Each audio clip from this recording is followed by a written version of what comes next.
This is Hidden Killers Live with Tony Bruschi, Stacey Cole, and Todd Michaels. Never gonna give you up, never gonna let you down, gonna be in prison with Chad Daybell. Rick Astley, by the way. Got rickrolled early. And because reality is stranger than fiction, today those two worlds collide. Chad Daybell and Rick Astley, outside of my head, in real life, they collide in the letters of Chad Daybell from prison. Yes. The moment has come. Hell has frozen over. And today, isn't today the rapture? Isn't the rapture supposed to take place today too? What? Well, now we know why. Are you serious? Was this on the schedule, or is this just happening because of Rick Astley and Well, I don't. Chad. Chicken or the egg here, I'm not sure, but I know today was supposed to be the rapture because I was going to fill up my gas tank yesterday and I went, well, why bother? Exactly. Hey, you're exactly right. It will just be filled for you. It happens, just like Chad Daybell getting down to Rick Astley. So we're going to go through Chad Daybell's letters from prison. Number 5 and number 6 is now out there. It was kind of a delay. I was wondering if they were going to get to drop number 6 or if somebody said, maybe this is a bad idea. But apparently, dumber minds have prevailed. So we're going to go through that. And then in the next hour, I don't know if you guys got a chance to see Dateline on Friday. Yes. Good stuff. Sandra Birchmore. This is a case that we've been following here for more than a year. And it's fascinating.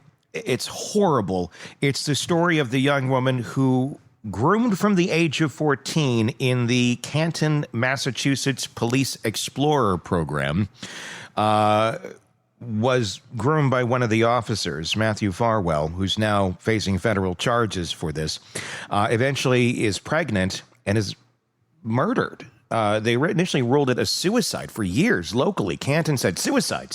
Well, guess what? One of the officers that was involved, with her and the whole damn thing, they're facing charges now, and it goes way back, and it involves at least 4 officers essentially passing this young woman around like a piece of meat, and it's so disturbing and such a cover up. And yes, I said Canton, which is right by Stoughton, which is right in Karen Reed country, which is right in Proctor country, which then you also go, oh, well, what's the other case that they've had issues with? The Anna Walsh, the Brian Walsh case, where they try to get all the evidence thrown out because Proctor was the lead investigator on that. Well, they didn't throw it away. They're obviously not throwing this away either. But it shows a systematic corruption problem within that general geographic area, within those general departments that share resources.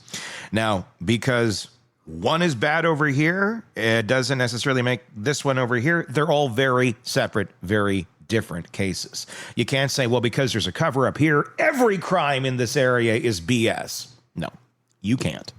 But there is certainly what appears to be quite a cover up that took place. And we're going to dive into that. Bob Mata, defense attorney, is going to be joining us in the next hour to go through all of that. But we're going to start today, like I said, Chad Daybell and the letters. We've been going through them. This is his prison letters. He's trying to tell his side of the story. And we've made it up to letter number 5. Who's excited? This is my favorite. I'm just beaming over here. I just can't get enough of this. In Chad's own words, because we've AI'd Chad, basically. Took one of his speeches some years ago. So when people go, well, this doesn't sound real, Chad doesn't sound real. No. Chad's horrible at reading. Chad reads at about a 3rd grade level. and this is a really good facsimile of Chad. If you listen to Chad actually speaking and then listen to this, you're like, oh, this is just how Chad sounds. He reads like a 3rd grader. Like, you remember like Around the World where we're all going to read a paragraph and then every once in a while it'd be really, I was one of those kids who freaking hated that. Yeah. Which is crazy because now I can riff off of a teleprompter all day. But back then, reading copy, reading anything out loud, not my forte. Remember when you used to count how many people before you and you'd figure out what the paragraph was? And then Yes. and then somebody throw you a curveball and it was the one after that? Yeah, then like somebody's like, can I get a bathroom pass? And you're like, Yeah, oh, you're like, crap. Now I got to move to this paragraph. And Yep. I hated that. Thanks for all the Teachers don't stress do you that just to your gave me, kids. Stacy. That just ruined my whole day because, I I know. feel the pressure already. I know. I think it was nerves, though. I mean, it was anxiety. It was Sure. being afraid of being embarrassed. It was all that. I was shy and so it was like, I just don't want to screw this up.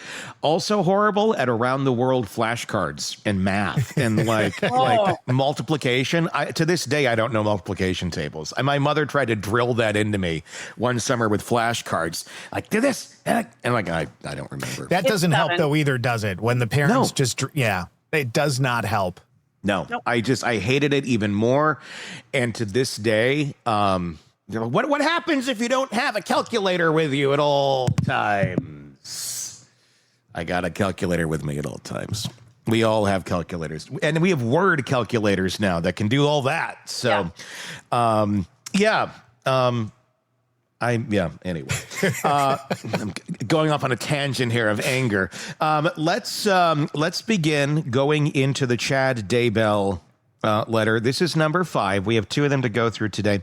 And let's begin and take a listen to what Chad has to say as he tells his side of the story.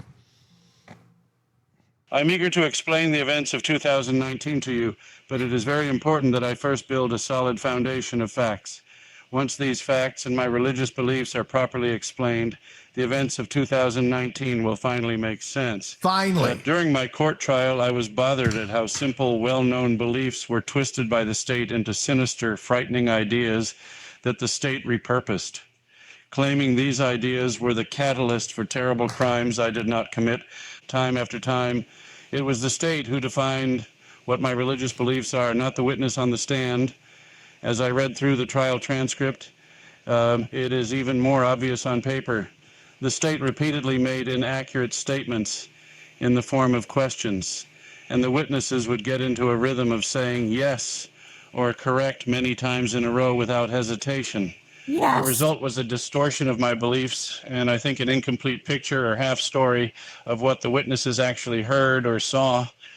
And unfortunately, my lawyer failed to fill in those blanks on cross-examination. So I feel it is best to begin by sharing with you my near-death experiences, which have had very significant impacts on my life.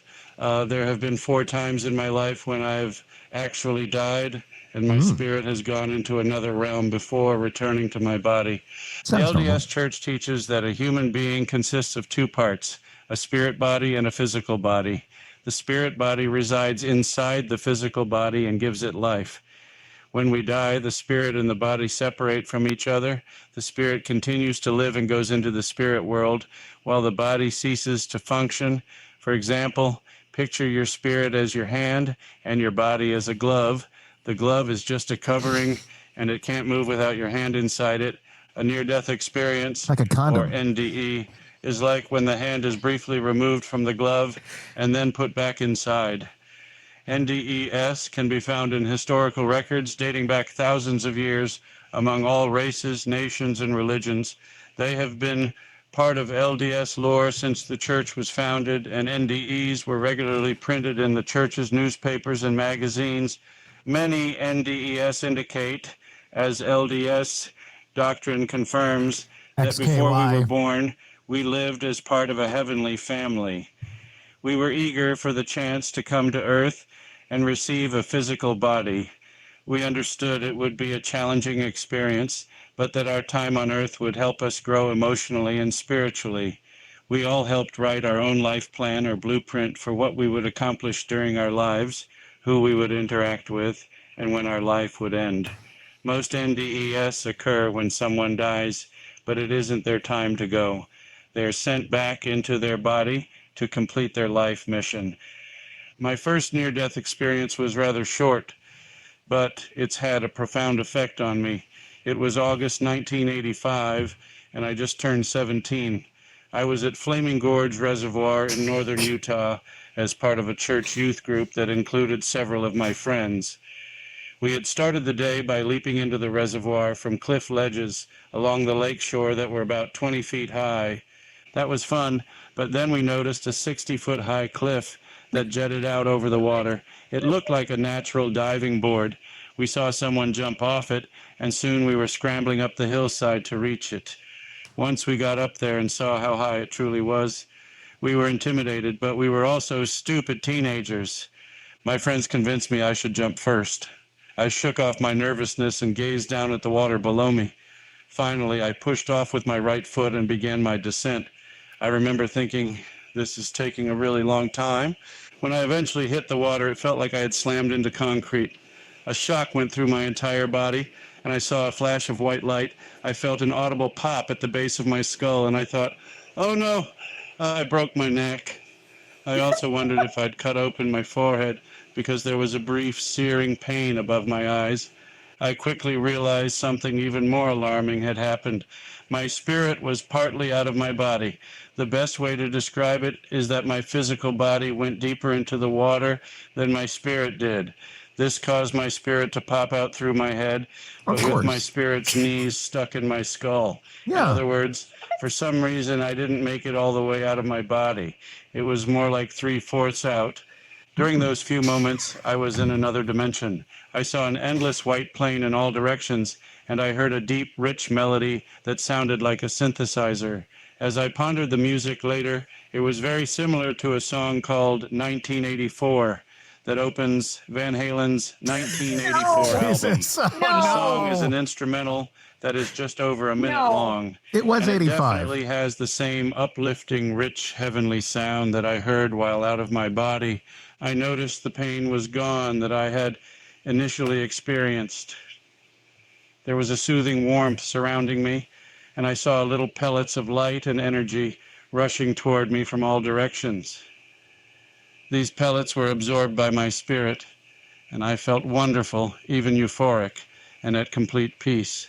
However, my physical body soon started to float toward the surface.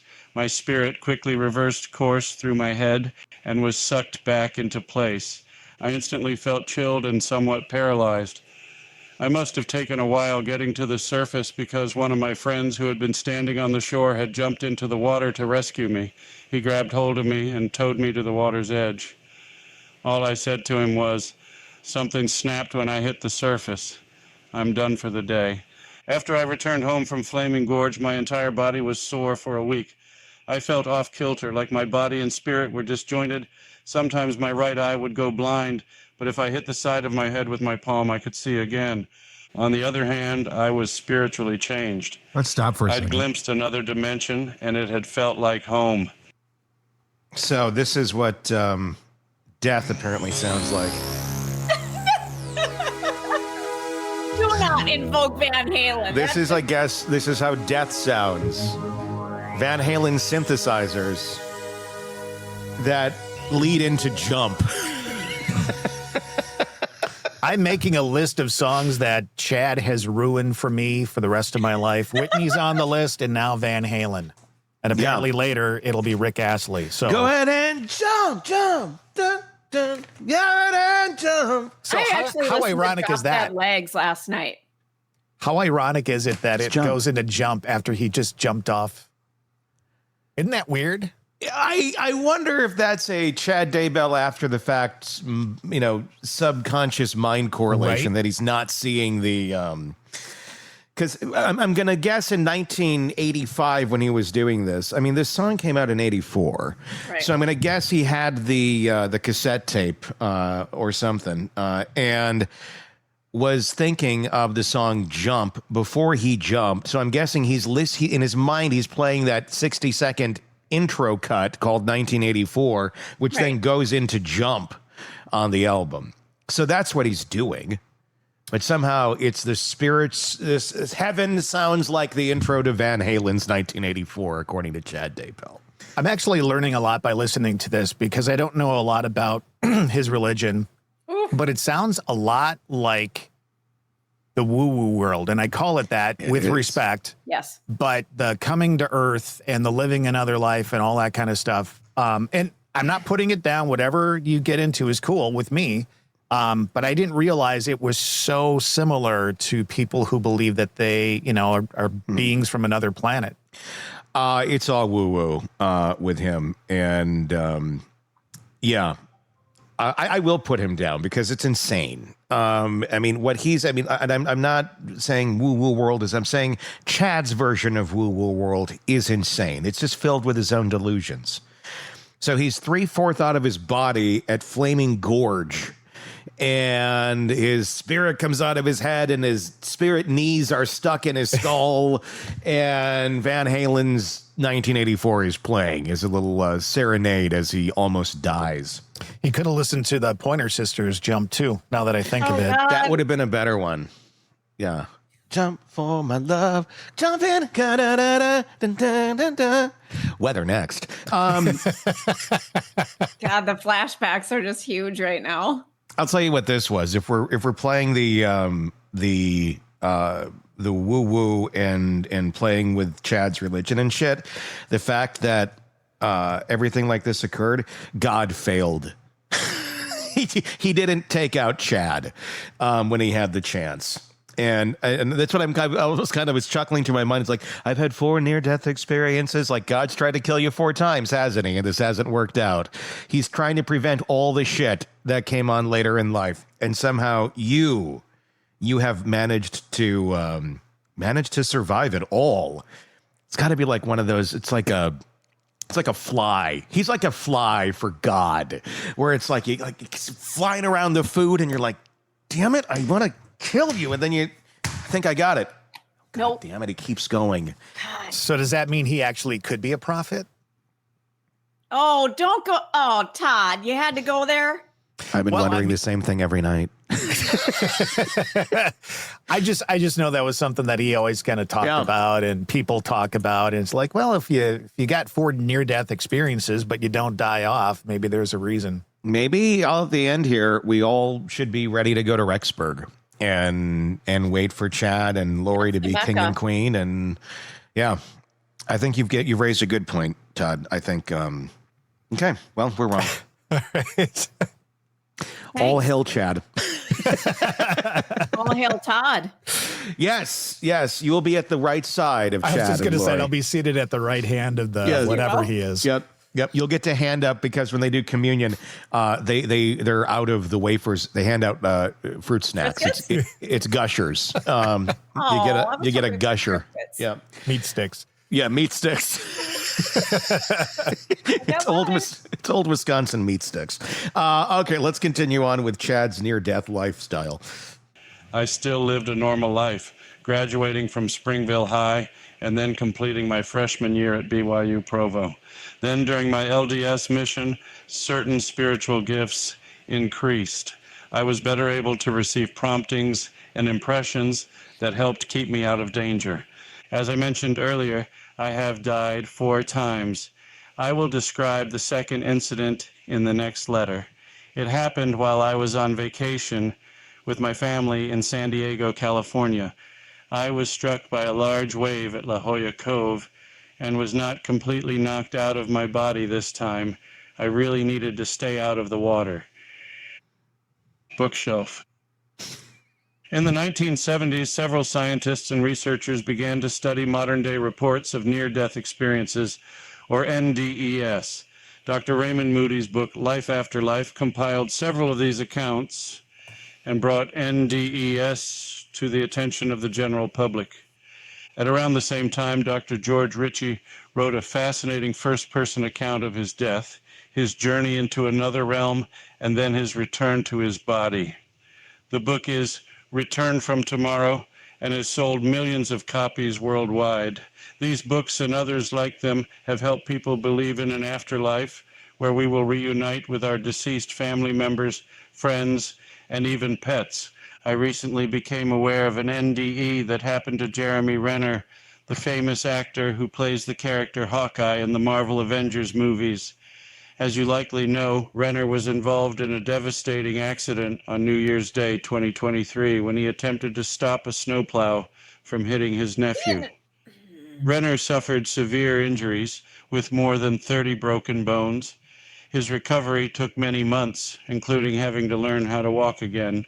He has written a book titled My Next Breath about his ordeal. Renner also shared his story on an episode of Kelly Ripa's Let's Talk podcast. He explained to her that during his accident, he felt his spirit leave his body. He said, "It's a wonderful, wonderful relief to be removed from your body.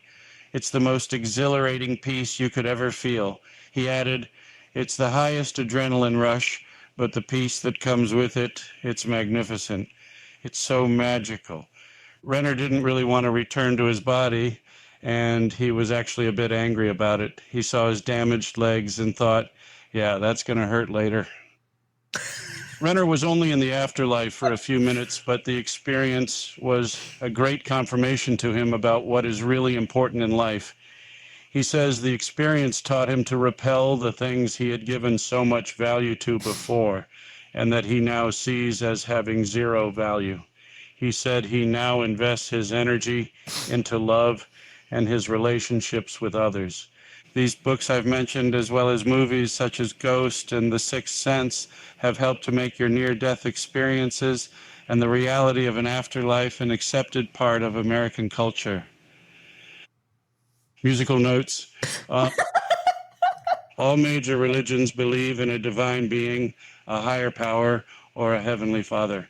The LDS Church takes that concept to the next level by teaching that we are all part of an eternal family and we are the literal spirit children of heavenly parents. I hope that idea is comforting to you. We have a set of loving parents watching over us, cheering us on, and assisting us during our earthly journey. There are times when we feel alone, of course, but be assured our heavenly family members are always nearby. The LDS doctrine of a heavenly mother was first taught by the prophet Joseph Smith.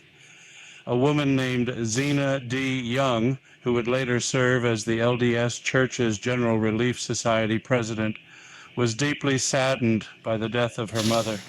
Zena spoke to Joseph about her intense grief and asked him, "Will I know my mother as my mother when I get over to the other side?" Joseph responded, "Certainly you will.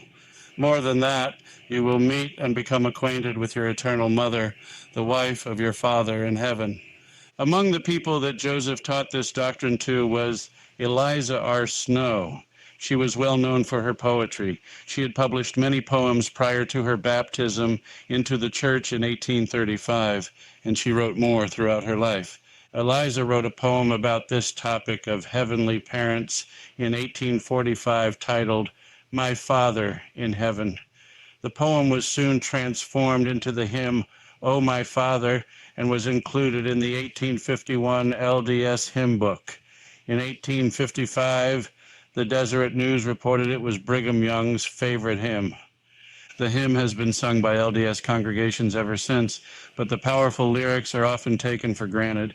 They cover the entire LDS plan of salvation, such as our premortal spirit life, the veil of forgetfulness, when we come to earth, the purpose of life, and the return after death to our loving heavenly parents. Here are the hymns, 4 verses. "O my Father, thou that dwellest in the high and glorious place, when shall I regain thy presence, and again behold thy face? In thy holy habitation did my spirit once reside, in my first primeval childhood. Was I nurtured near thy side?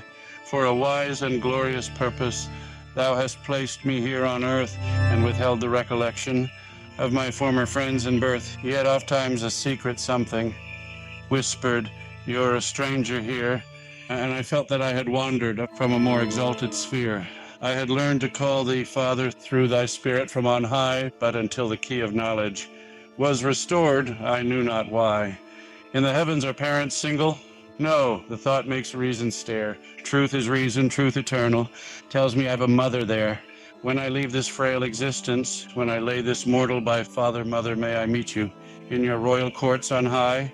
Then at length, when I've completed all you sent me forth to do, with your mutual approbation, let me come and dwell with you. It is truly a tender poem, expressing the longing we feel to be embraced again by our heavenly parents.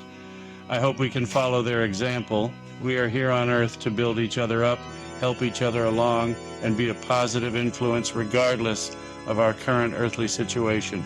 Money, fame, and power don't matter. Charity, love, and kindness are the keys to joy and happiness in this life and in the world to come. Okay, that was totally Faith by George Michael, was it not? Well, the very end. It was beautiful. Yeah. Well, we went from real organ music, and I'm like, ooh, Faith. Yeah.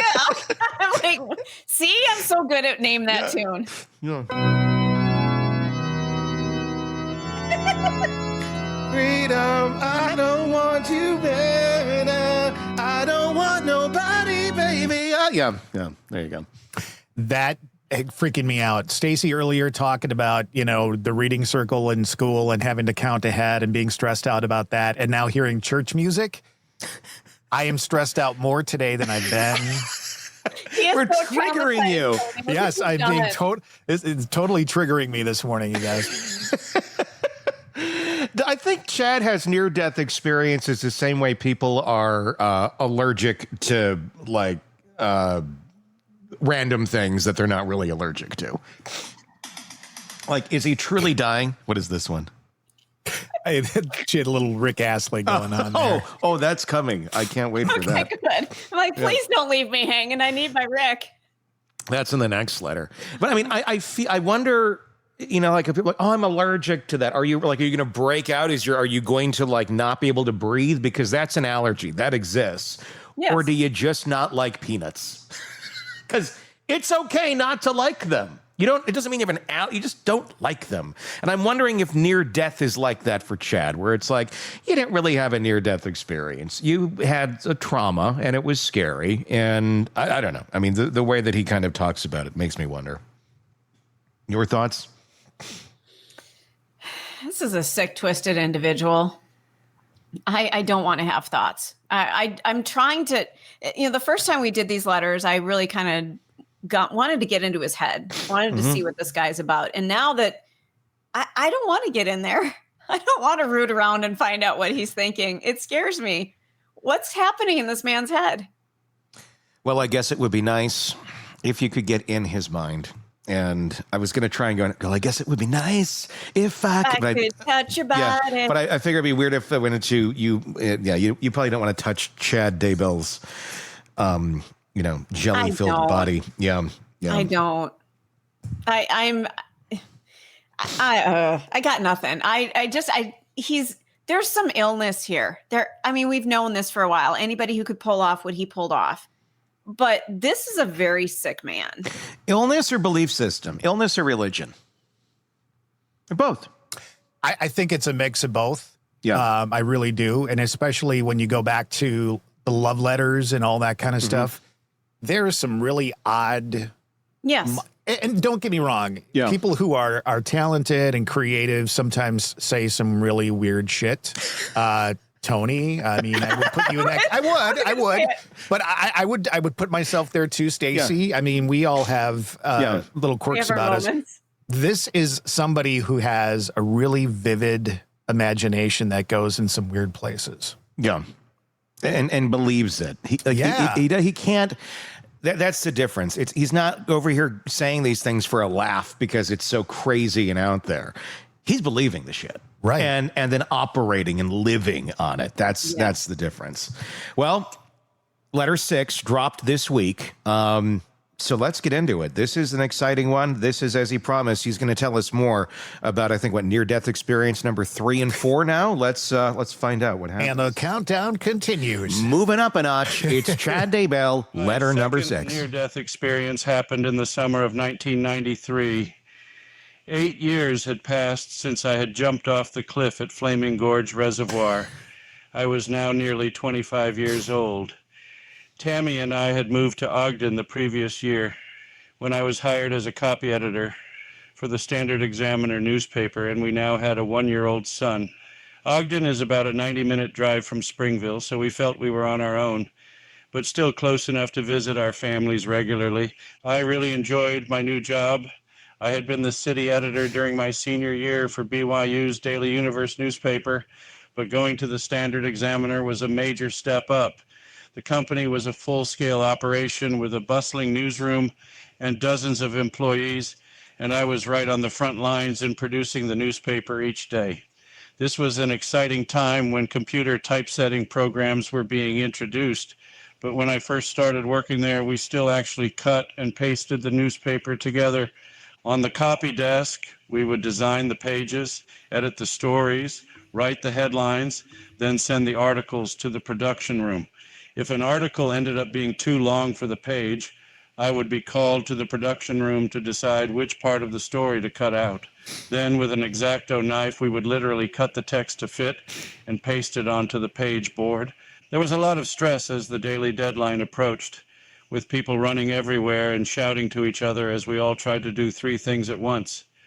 I would be editing a last-minute article on my computer, but listening for someone to shout, "Chad, get back here and cut this story," or "that headline isn't long enough, rewrite it."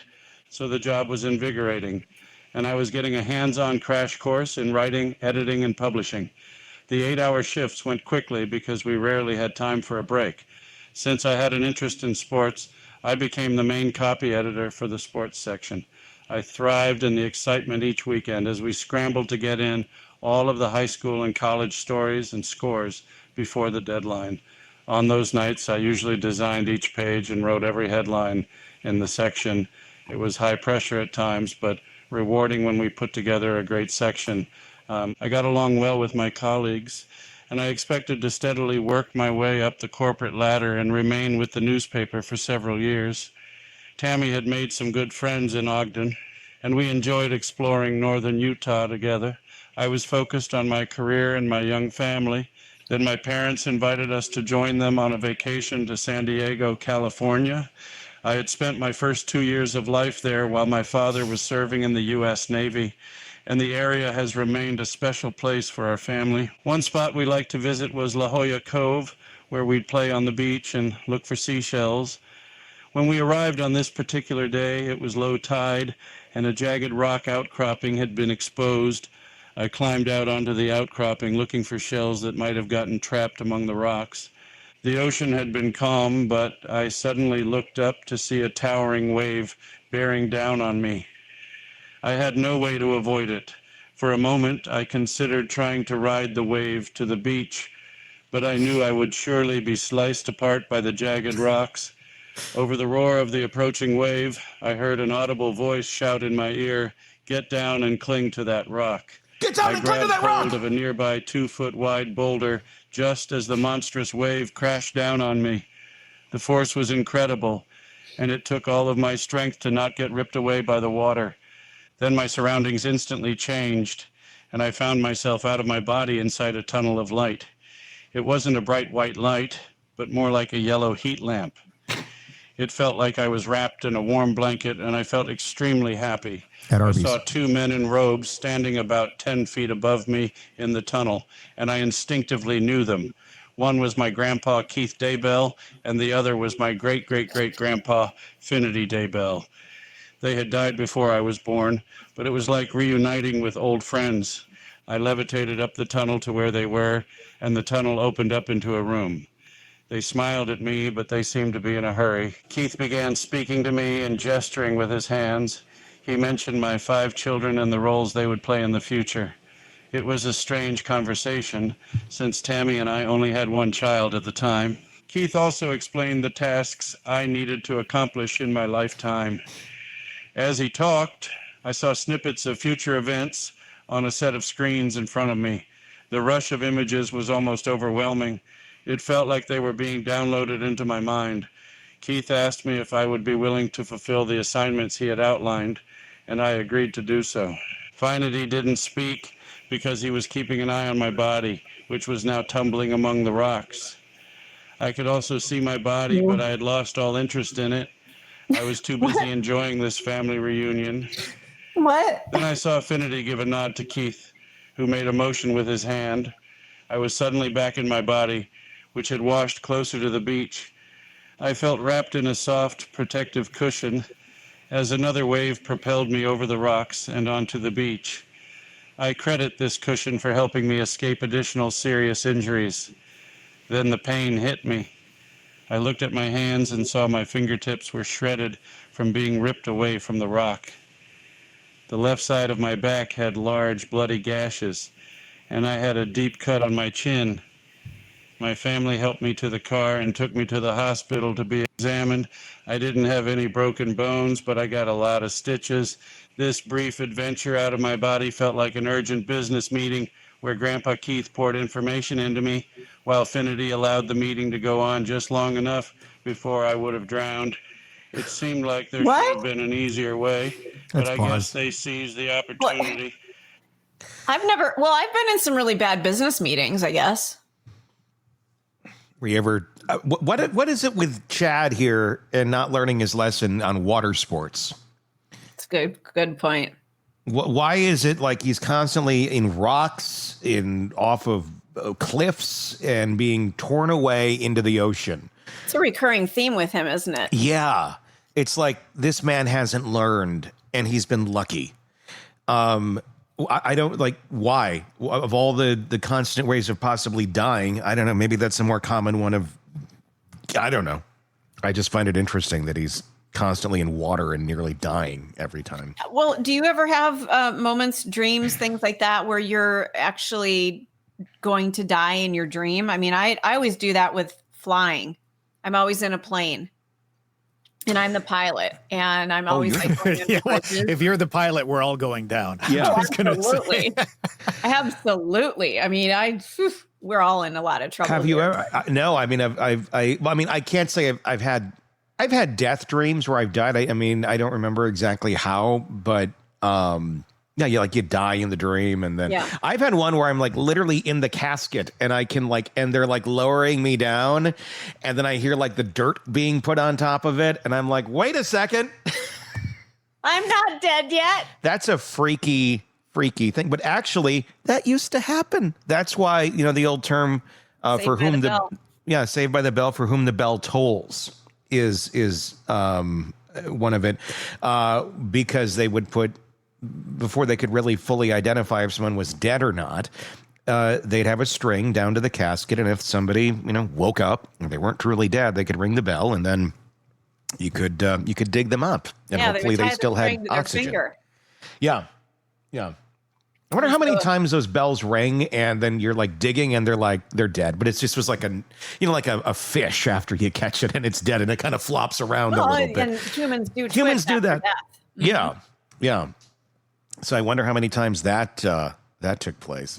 I want to say this, trigger number 3, ladies and gentlemen, trigger number 3 today, talking about dying but not dying and bells on my finger. Chad was a gravekeeper. He was what? He was a gravekeeper. Literally, he worked the cemetery. He dug graves. That was one of his jobs as an adult. Like, fairly recent to all this stuff happening. That's what he did. Did not know that. Yeah. Add another one to the Chad Daybell category of write weird that one shit. down. Yeah. Let's keep going on Chad's letter. I was pretty banged up, so Tammy and I decided to end our trip at that point and head home. On the drive back to Ogden, I told her about what had happened with Keith and Finity. She was very intrigued and started asking many questions. As she did so, the snippet pertaining to each question would play in my mind. I told her about the 5 kids, and she was happy about that. She asked when they would be born, and I explained I hadn't been given any dates, but I had seen we would have 3 kids in Ogden before moving back to Springville, so we estimated we had at least a few more years living in Ogden. Once we returned home, most of the snippets were taken from my mind, and even now I only have access to them on a need-to-know basis. Tammy and I wished we'd talked more about it on the trip home and found out more, but we would have one answer soon enough. Little did we know during our trip that Tammy was already pregnant with our 2nd child, and the 3rd one would quickly follow. I had seen enough in the spirit world snippets to raise my curiosity about one future job option, but it seemed highly unlikely to happen anytime soon. During my sophomore and junior years at BYU, I had a part-time job at the Springville Evergreen Cemetery. During the school year, I would attend classes in the morning and work there in the afternoons. Then I would work full-time during the summer. Over time, all of my brothers also worked there, so it became a family tradition in a way. The cemetery sexton was Denny Pickering, and he supervised all of the cemetery operations. And these tasks included sprinkler repair, lawn maintenance, digging and filling graves, coordinating with mortuaries and headstone companies, and helping families purchase burial plots. I became Denny's assistant and took care of these matters when he went on vacation. In the summer, there was a 5-person crew to help maintain the cemetery, but in the winter, it was just the two of us.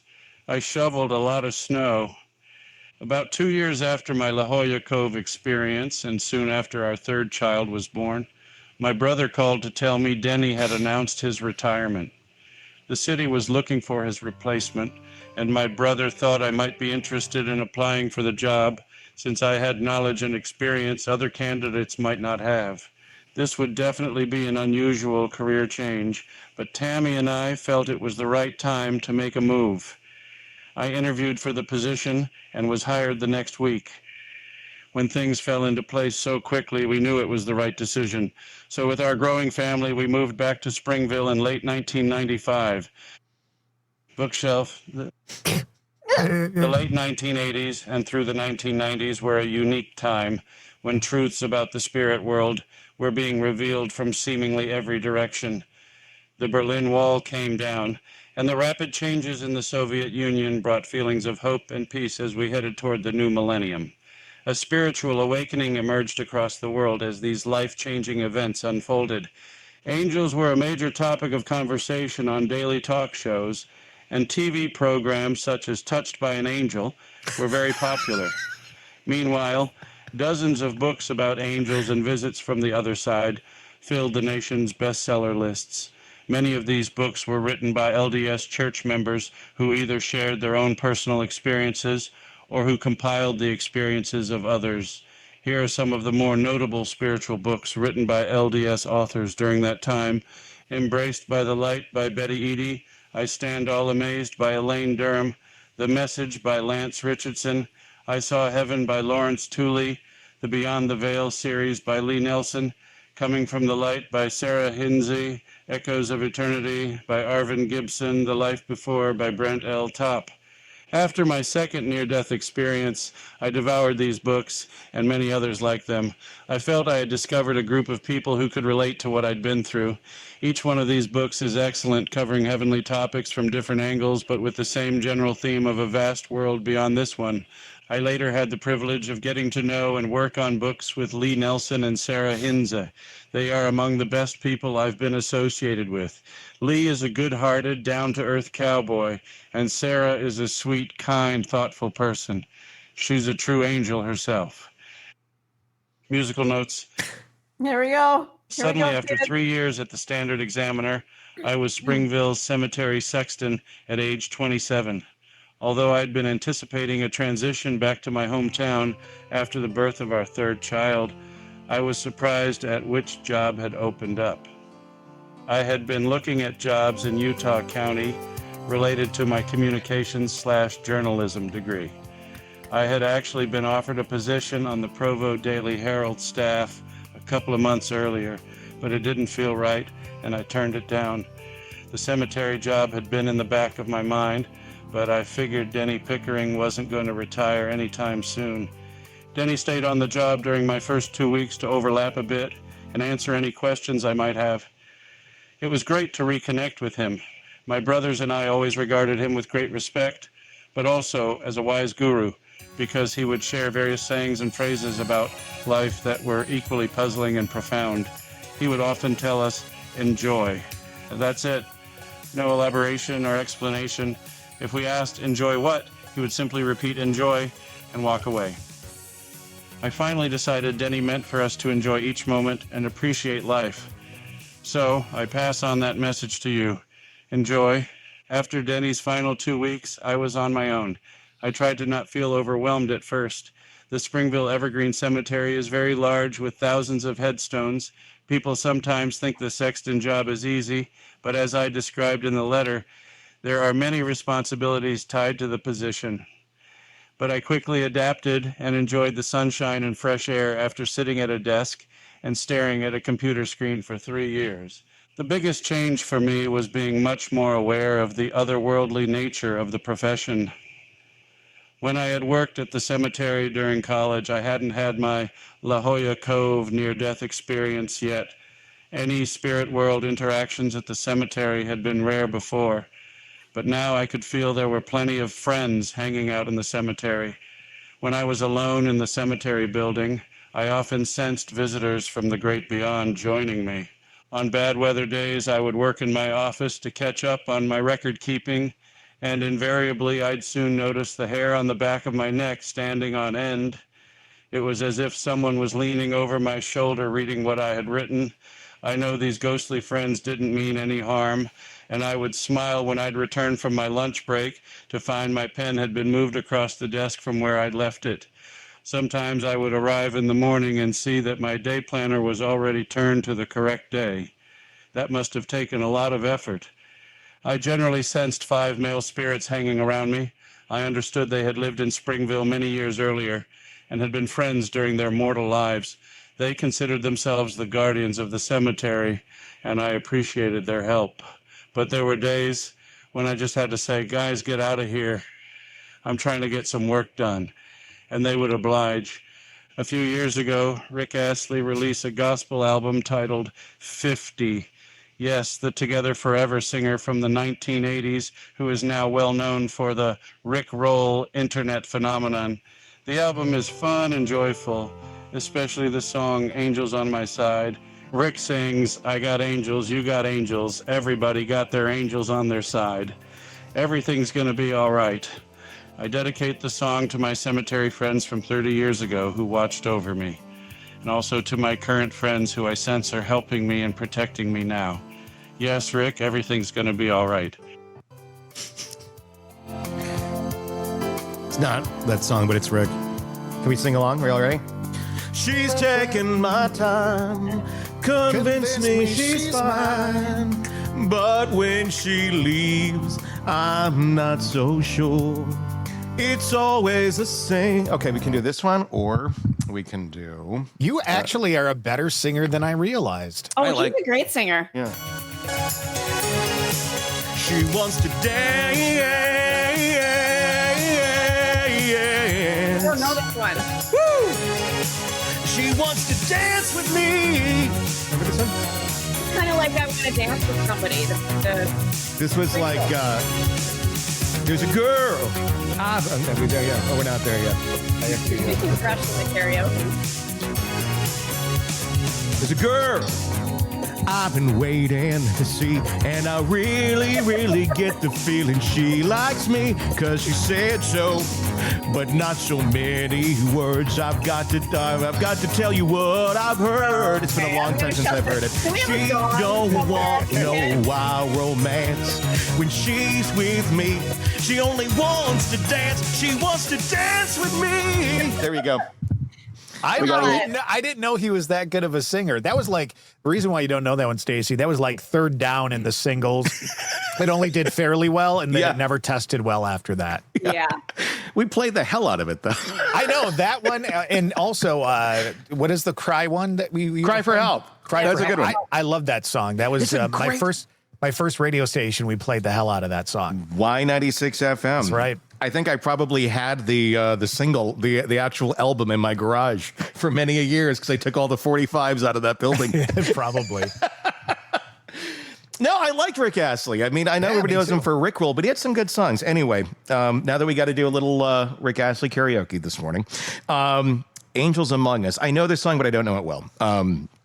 So there you go, tying in a little Rick Astley. Can we try to guess who he's going to come up with next week for musical artist in the spotlight? Yeah, I mean, he seems to hit the 80s a lot. So I'm going to guess we're going to stay there. He's a Gen Xer. I can feel it. So we had Whitney, right? Yep. Who else did we kind of had? I feel like we need some heart. Oh, he might go big and go Michael Jackson. What do you think? If he invokes Prince, I'm out. Yeah. You don't touch Prince, Daybell. That'd be great. Little Red Corvette or something? No, I was thinking 1999. 1999. That's kind of like the Rapture. Cream. Pussy control. Pussy control. God. Come on. I actually listened to that the other day.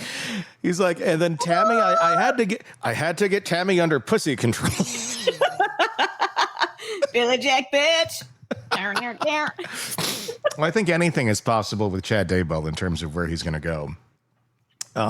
Has any of this, let me ask you this, has any of this helped you better understand why there were children melted in buckets in his backyard? Not one shred. How about you, Todd? Oh, well, I'm sitting here going, this guy's nuts.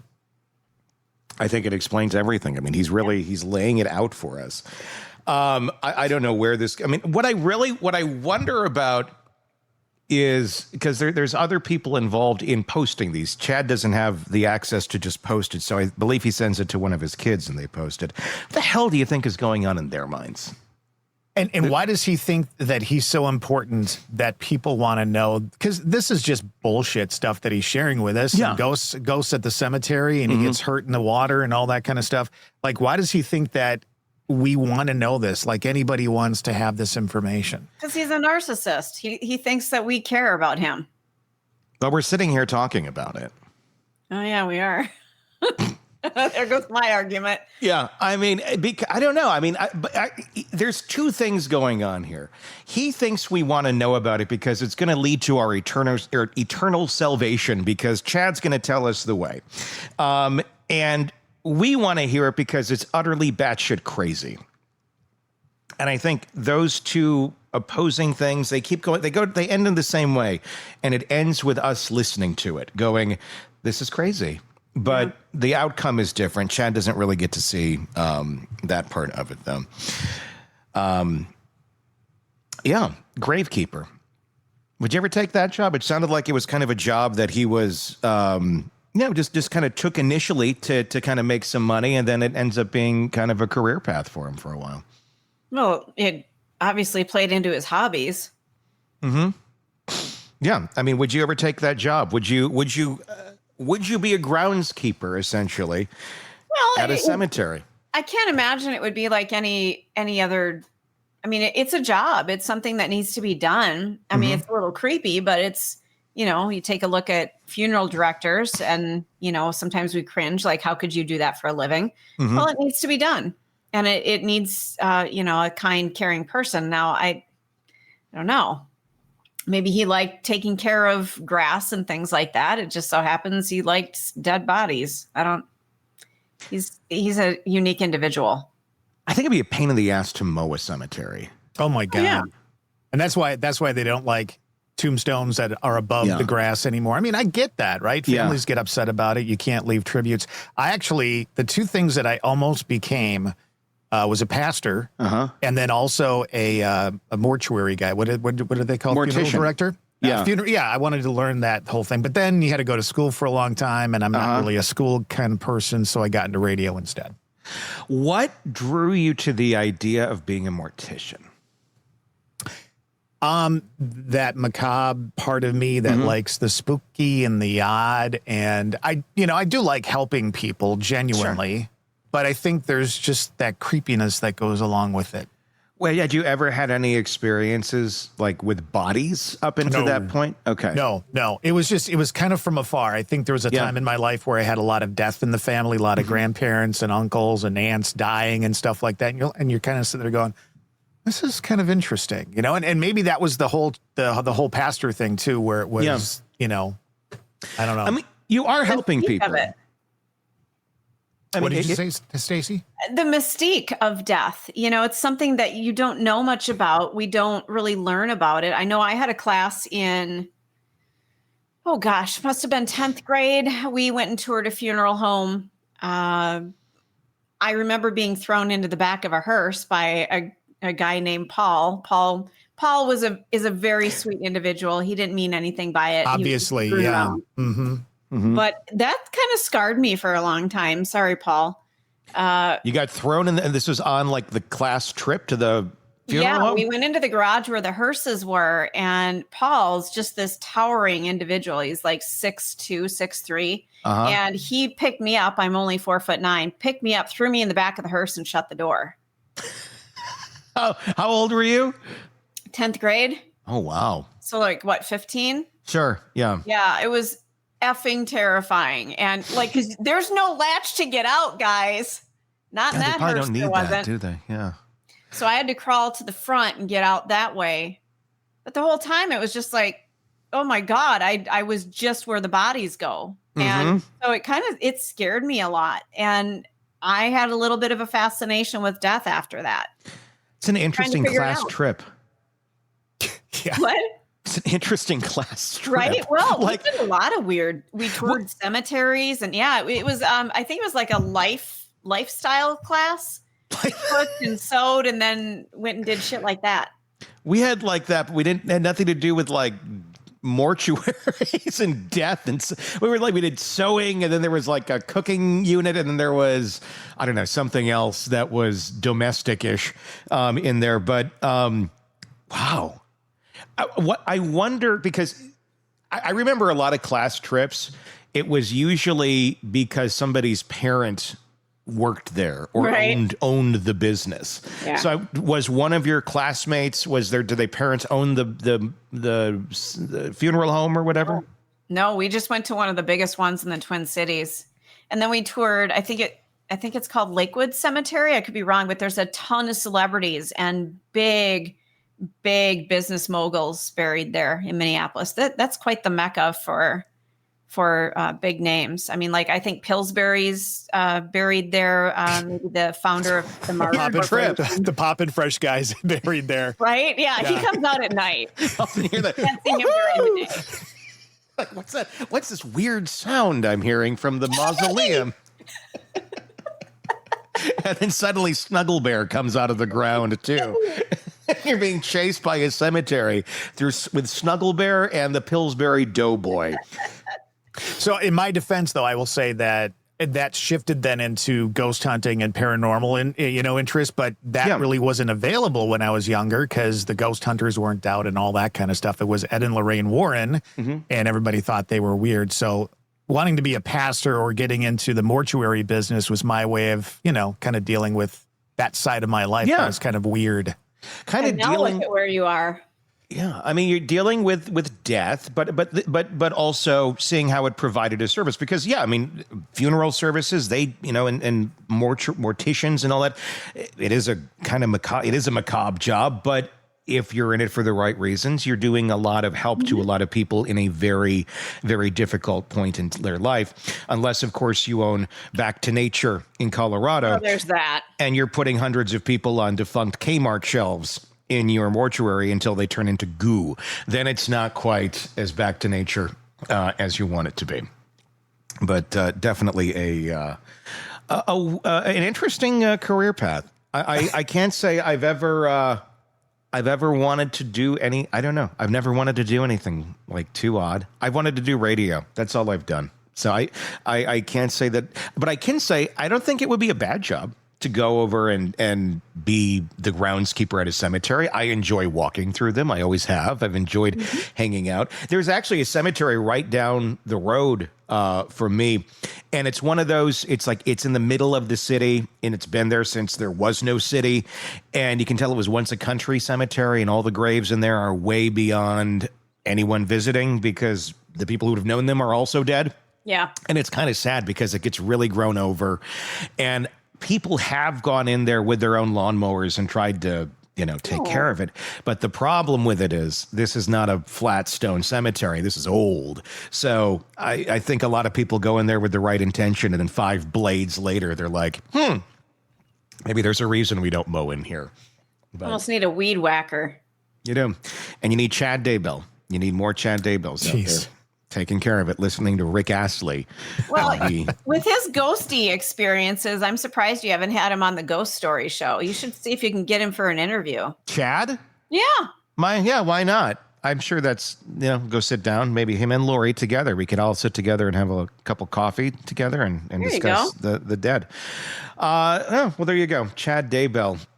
Let's shift gears for a moment, but I think maybe I'll ask Bob here in a second. Bob Mata joining us, defense attorney, host of the podcast Defense Diaries. We were just wrapping up a conversation about Chad Daybell, listening to his letters. Did you know Chad Daybell is a big fan of Rick Astley? I did not.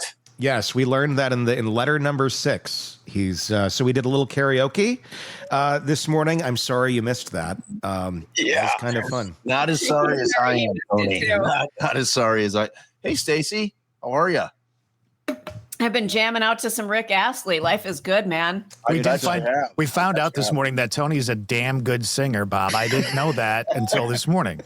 Didn't you know all of us deep like bassy guys can all croon a bit? It's like it's our secret weapon. People just don't know it about us. So it does not surprise me at all. I have this microphone. If you're watching us on YouTube, it's this Shure 55. If you've seen any images lately, it's the old retro looking microphone. I love this mic so much. I bought a second one, and it's in I have a movie room over there, which we use for karaoke more than we do movies. And it's all set up there, so I croon Rick Astley into that quite often. I bet you do. By myself with the pets while Harper goes, I'm going to bed. Security cameras, what you do when you think nobody's watching. We don't put security cameras in the karaoke room. What happens in the karaoke room stays in the karaoke room. Like Vegas. I hate to expose my ignorance in terms of Rick Astley, but what's like his go-to like number one song that like everyone would know from him? Never Gonna Give You Up. Oh, never gonna give. All right, I'm with you. Yes, never gonna give you up. Yep. Rickrolled. All right, I'm with you. Yep. Okay. Oh, Bob, we almost had to disconnect you, man. Oh man. Almost had to let you go. Glad we got that under control. Oh my God. Yeah, that surprisingly, that does not shock me that Chad was into that.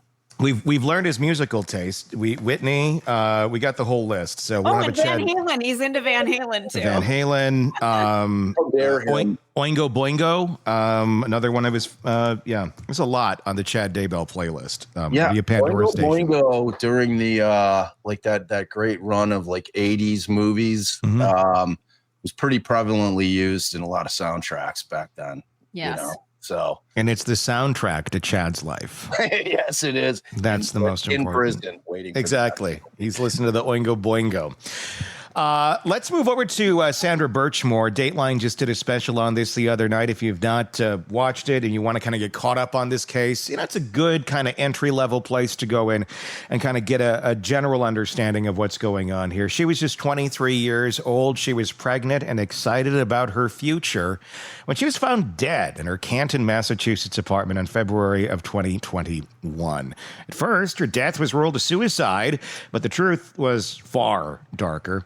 For over a decade, Sandra had been groomed and sexually exploited by Stoughton police officer Matthew Farwell, allegedly, starting when she was only 14 years old, and entangled with other members of the department as well. Those other entanglements allegedly happened after she was 18. Because, that makes it so much better. Just weeks before she died, Sandra told Farwell she was carrying his child. Prosecutors now say Farwell strangled her and staged the scene to look like a suicide, silencing her forever to protect himself. 3 years later, the FBI charged Farwell with murder, accusing him not just of abuse, but of covering his tracks with the knowledge of someone trained in law enforcement. Other officers connected to Sandra, Farwell's twin brother, William, Deputy Chief Robert Devine, and Animal Control Officer Joshua Heel have been forced out of policing or face decertification. Though only Matthew Farwell now stands accused of the murder. Sandra's story is not just about her tragic death, but it's about the systematic abuse that was going on and what went on to protect it and allowed it to fester for so long. Bob, I know you've been following this along with many other stories in that part of the country, as it seems that there's a lot of intermingling of cast members here. Let's go all the way back to Farwell for folks who don't know much about this case, and all the way back to the Police Explorer program. What's the earliest we know about their interactions?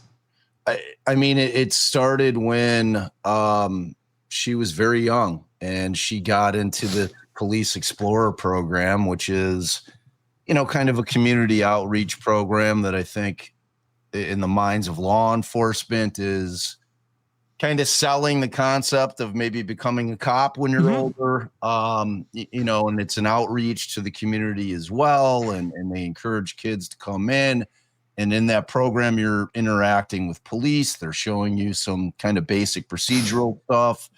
And, you're building a rapport with your local law enforcement agency. So that was how Sandra was introduced into this whole situation.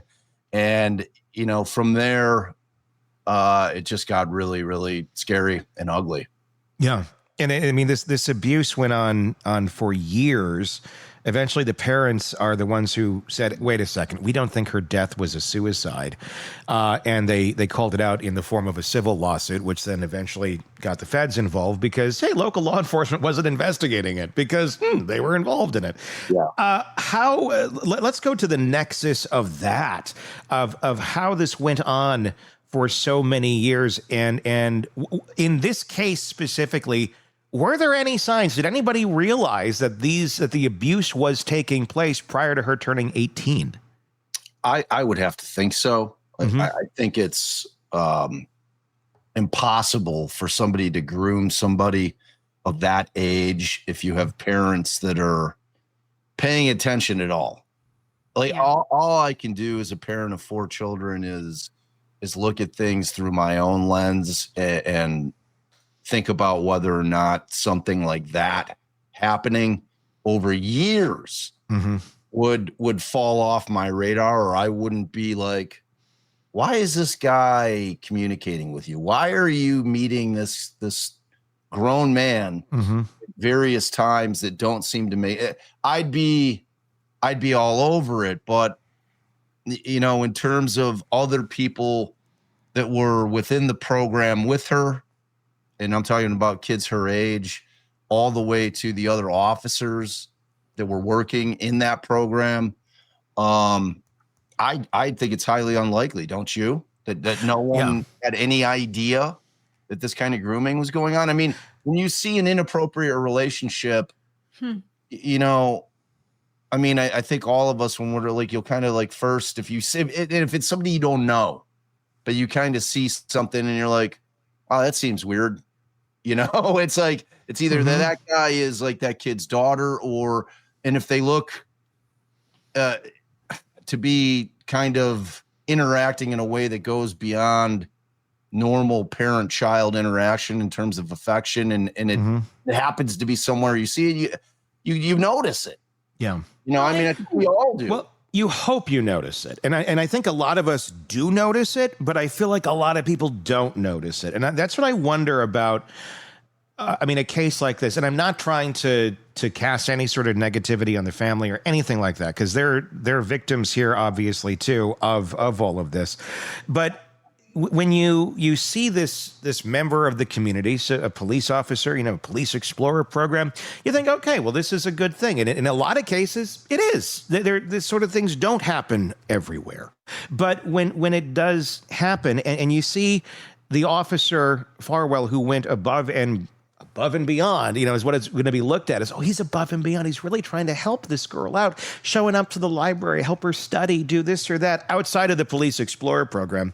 Nobody's seeing this as weird. The guy's in his mid-20s at this point. She's 14 or something. That's not normal. There's not mid-20-some-year-old, upper 20-some-year-old men going to the library to help 14-year-olds study.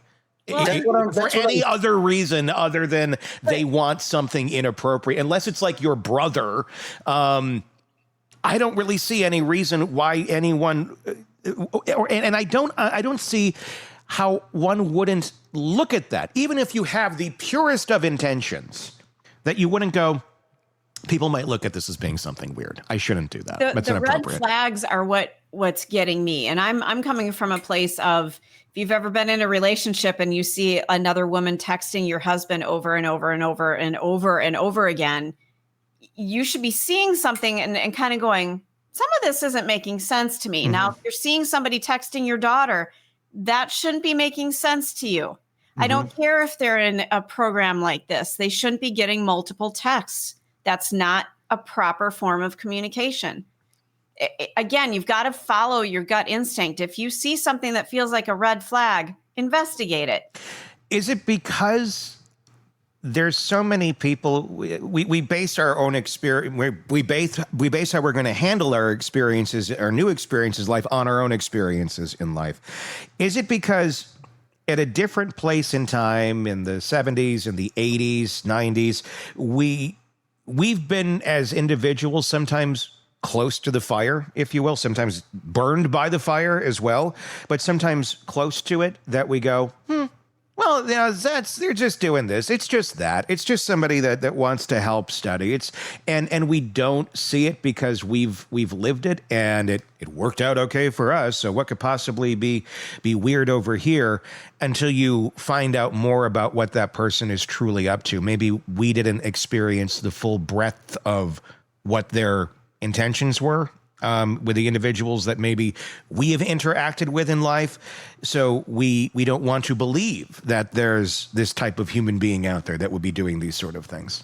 Yeah, I mean, I think that's certainly true. It's exactly what I was saying about, you know, the fact that I'm a father, that's my lens, but we also have our life experience lens, right? Everything that we view through the lens of what our experience has been throughout life. So yeah, I think that, and we're, you know, especially folks our age, we're coming out of a much different time. You know, when we were kids, child abuse wasn't really talked about like it is now. No. Yeah. You know, I mean, it just wasn't. And it was, and I'm talking not only physical, but like SA as well. You know, none of it was really discussed. So yeah, I think that's kind of, but that's a little bit of the same argument is, you know, spare the rod, spoil the child type thing. We're like, you know, back in my days, you know, my dad would put me over the knee, you know, and it's like, we don't do that anymore. Yeah. So it's like, I mean, we've evolved in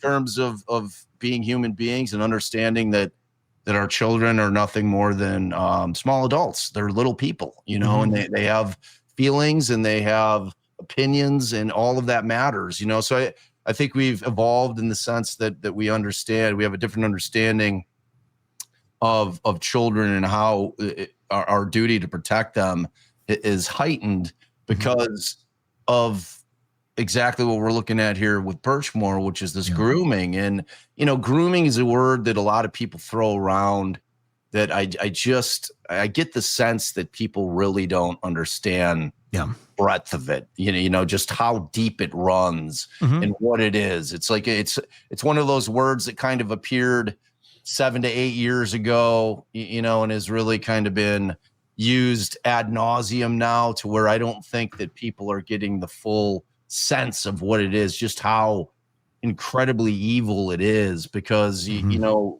the things that you see with any kind of grooming relationship is that it's always an authority figure, somebody that's in a position to where they can exert authority over another person, whether it's a child, whether it's somebody that's disabled in some way, whether it's a teacher to a student, you know, even in college, you know, whether it's somebody. I mean, frankly, if you're an employer employing somebody, you know, you can groom them as well as your employees. Yeah. About adults. I mean, it's always that position of power where you have the ability to be able to kind of control something that other person does, but that's not what it is. It's not a threat thing. It's this thing where you know, the groomer builds trust and this relationship with the victim. Yeah. And usually it's easier for these people, but when it's a child, because children want to trust adults. You know, they're taught to trust adults. They're taught to trust their parents, and their parents are the ones that are raising them. And so I think innately almost they have this trust that they feel for adults. And when you have wicked people out there exploiting that for their own gain, and when I'm saying gains, I'm talking about in the worst way possible. Yeah. You know, that's how these situations with this grooming occurs. I mean, we talked about it last week with that Aaron Spencer case, man. It was the same thing. I mean, that guy was 67 years old. Yeah. You know, I mean, that's like an old man, you know, that's grooming a 13-year-old kid. And if you sit, you know, you're sitting on your couch listening to this, you're like, well, I don't even understand how that happens. Well, exactly. Yeah, but it happens everywhere, and it happens all the time. And it's not just, it can be anything. It's not just, male on female or female on male. It can be anything at all for whatever that sick person's goals are. And groomers, they're out there, they're grooming away at everything they can do. And I'll share a story here in a minute of an experience I had where it never went to any place far by any means. But when I look back on it, I go, that person was attempting that. Yeah. That person was attempting that with me. I was a kid. I didn't realize it till later, till I looked at a headline off of the Associated Press one day and went, I think we know him. Wow. And Todd will remember this, maybe. I knew exactly where you were going with it. You know what I'm talking about. Yep. So back in the day, 96-ish, I'm 14, 15, working at the radio station. We had a nighttime show on. Everybody knows Delilah. It wasn't Delilah that did anything. We had a local guy. We call him the Love Doctor. Oh, God. Wow. And it was like a local version of a love song show. And a lot of radio stations like in the 90s had these sort of things. It wasn't crazy. It was like a very normal type programming for adult contemporary radio in the evening. So you play Michael Bolton, all that shit. Anyway, he pre-records his show. I'm this eager 14, 15-year-old who can't wait to do anything around the radio station. And he comes in to record like once or twice a week for the whole week. And I'm wrapping up my day. I can't drive anywhere yet. Like, hey, when I'm done recording, want to grab McDonald's and I'll drop you off back at home? Sure. I think nothing of it. I'm like, it's another radio guy. He seems nice. And he did. I mean, I did not feel anything weird or creepy about this guy until years later, until I found out what the hell he did to other people. So there were several times he'd go to McDonald's, he'd drop me off. One of the last times he dropped me off, he asked if I could get him, remember the America Online CDs or discs? Oh, yeah. Where it's like 60 free hours or whatever. You got any of those? I'm like, yeah, I think I might. Like, I usually throw them out because we would get them in mass quantity. Yeah. He's like, and then he starts to tell me, yeah, I'd like to go and look at, naked ladies on the internet with these. And this is, early internet days, like 97, 98-ish. Yeah. And I'm just like, Phil, it's kind of weird that this guy is talking to me about like what he likes to look at, okay. And I didn't go and go to McDonald's with him anymore after that, because I got a weird vibe. I felt there was something weird about it. Well, about 6, 7, 8 months later, he's not working at the station anymore. We start running Delilah, so there's no need for him. We're sitting at the way the news came in was on the Associated Press computer. We had one computer in the newsroom, and that's where you got news from. And one of the headlines came up, this man's name, arrested. He was also a big brother, as in the program, Big Brothers Big Sisters. And he was arrested because he was sharing that sort of material with children that were sleeping over at his house. Wow. No. Yeah. Wow. I don't know any more about what happened after that, but I can tell you I was thoroughly creeped out. I mean, I didn't know. Did you get any weird vibes off of that guy, Todd? I never really, I don't know. Maybe I was too young. He seemed really normal, right? Great radio guy, seemed really personable, no issues with him. So when that came out, I was like blown away. Yeah. I mean, and it's scary just how that sort of like nobody saw anything of it. There was another gentleman that some of us worked with or knew of in radio that ended up driving to South Carolina or something to try and meet up. Yeah. Yep. He was another one. I had an office next to him in Oshkosh at Cumulus. And he was a big radio guy known in the market forever. Really just, I never got any weird vibes. And I don't know. I usually think I do get, but maybe I don't. But he was always just kind of like dad-like, nothing creepy, nothing weird. all of a sudden the guy goes and drives across the country because he's been grooming and having a conversation with a supposed like 13, 14-year-old who was an FBI agent. And there goes the rest of his life. But it's so creepy. I mean, these people are out there, and we don't want to admit it. And you don't want to be cautious of every single human being that's just trying to be a decent person around you and your children. Not everybody who's being nice is a predator. But if you don't know the person and you've had a run-in or two with folks like this in your life, it's hard not to be like that. Yeah. Yeah. Well, I mean, the reality is you have to be. Yeah. It's because they exist, and they're not so far and few between that it's like we can't just kind of say, oh, well, that's an exception to the rule.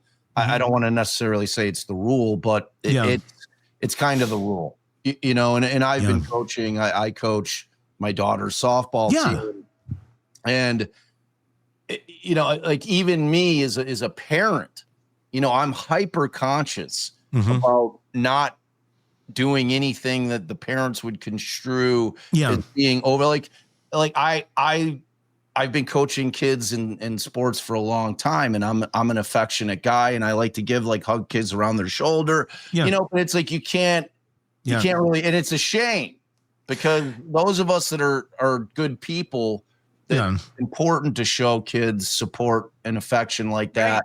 That kind of killed it for all of us that aren't creeps. You have to be hyper aware of the optics. You really do, in every sense, especially if it's male coach to female player. Correct. And I would say this, and what I find interesting about that observation, like responsible, non-creepy adults are going to be hyper aware of the optics. Yeah. It's the ones that have zero awareness of the optics and seem to be pushing that line. And you're like, I'm sorry, that seemed like a really weird hug with that 16-year-old over there. Yeah. That seemed a little too long.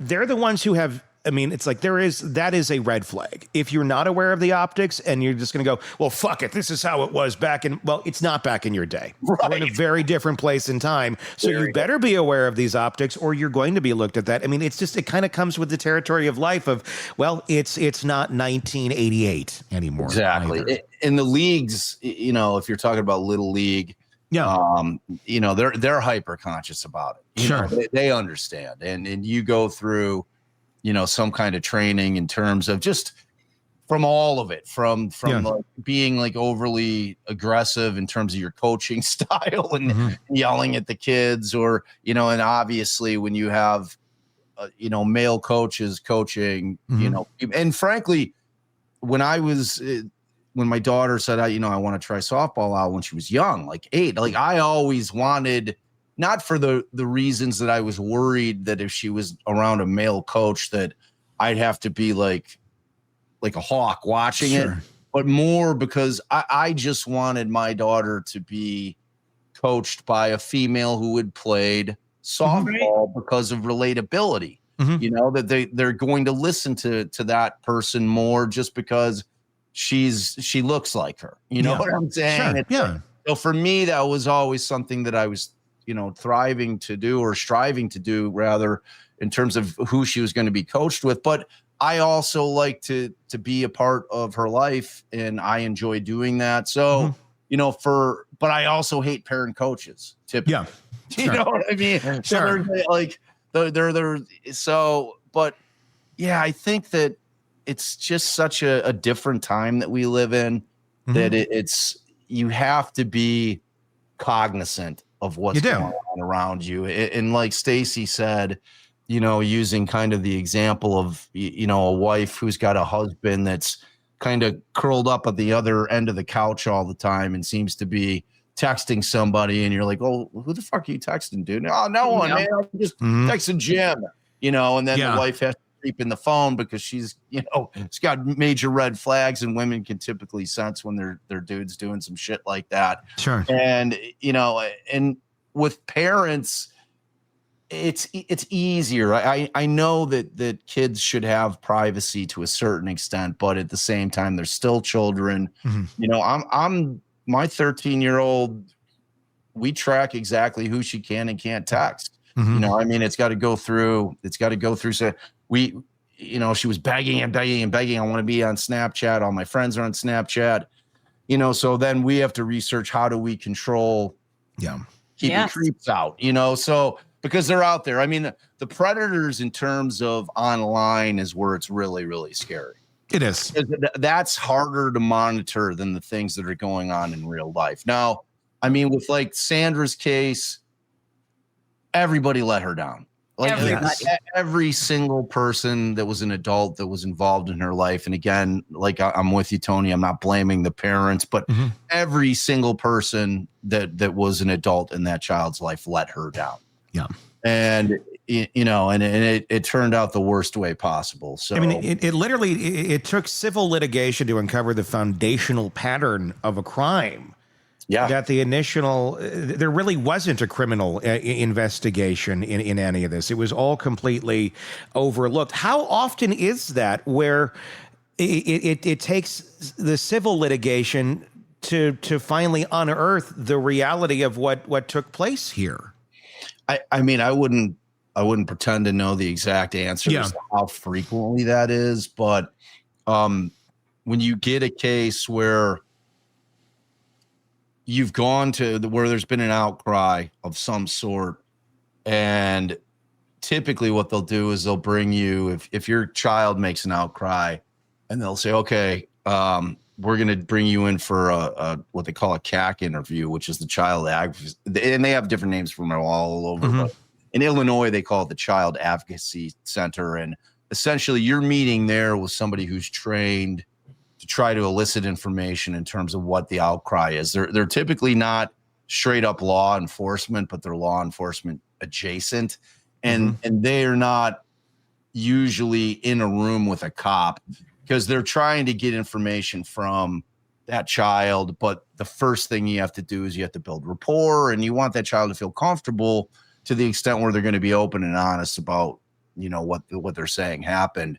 So if you have that type of situation where you go in and you do the CAC interview and they don't feel that they have enough and they don't bring a case, that's where you'll see these civil cases kind of pop up, and, you'll go after them. And that's cases where you have families that don't think that they're getting justice and that law enforcement isn't doing it from, their perspective, what they should be doing.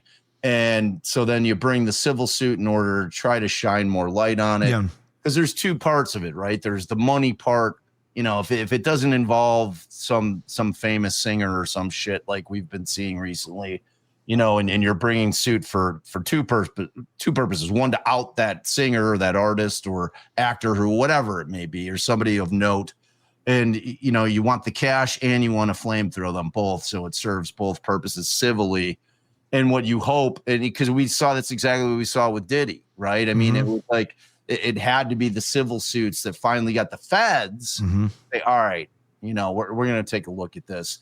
And that's typically where it is. If you have a situation where state law enforcement agencies are just refusing to do anything about it, filing those suits, especially if you file them in federal court, are a pretty good way, and even in state court, but it's going to put it on the radar of the feds in terms of, okay, what's going on here? So I mean, it's an avenue. It's an avenue for victims to try to get their cases on law enforcement's radar, because I think that people just misconstrue exactly, how you go about getting law enforcement to try to really do something about what you're claiming is happening. So, and how are you going to get law enforcement to look into this when it's their own officer that they need to be looking at, which is what exactly happened here. Local police department investigated one of its own, almost immediately ruled the death as suicide, case closed. So the civil suit opens up, and then that gets the feds looking at it.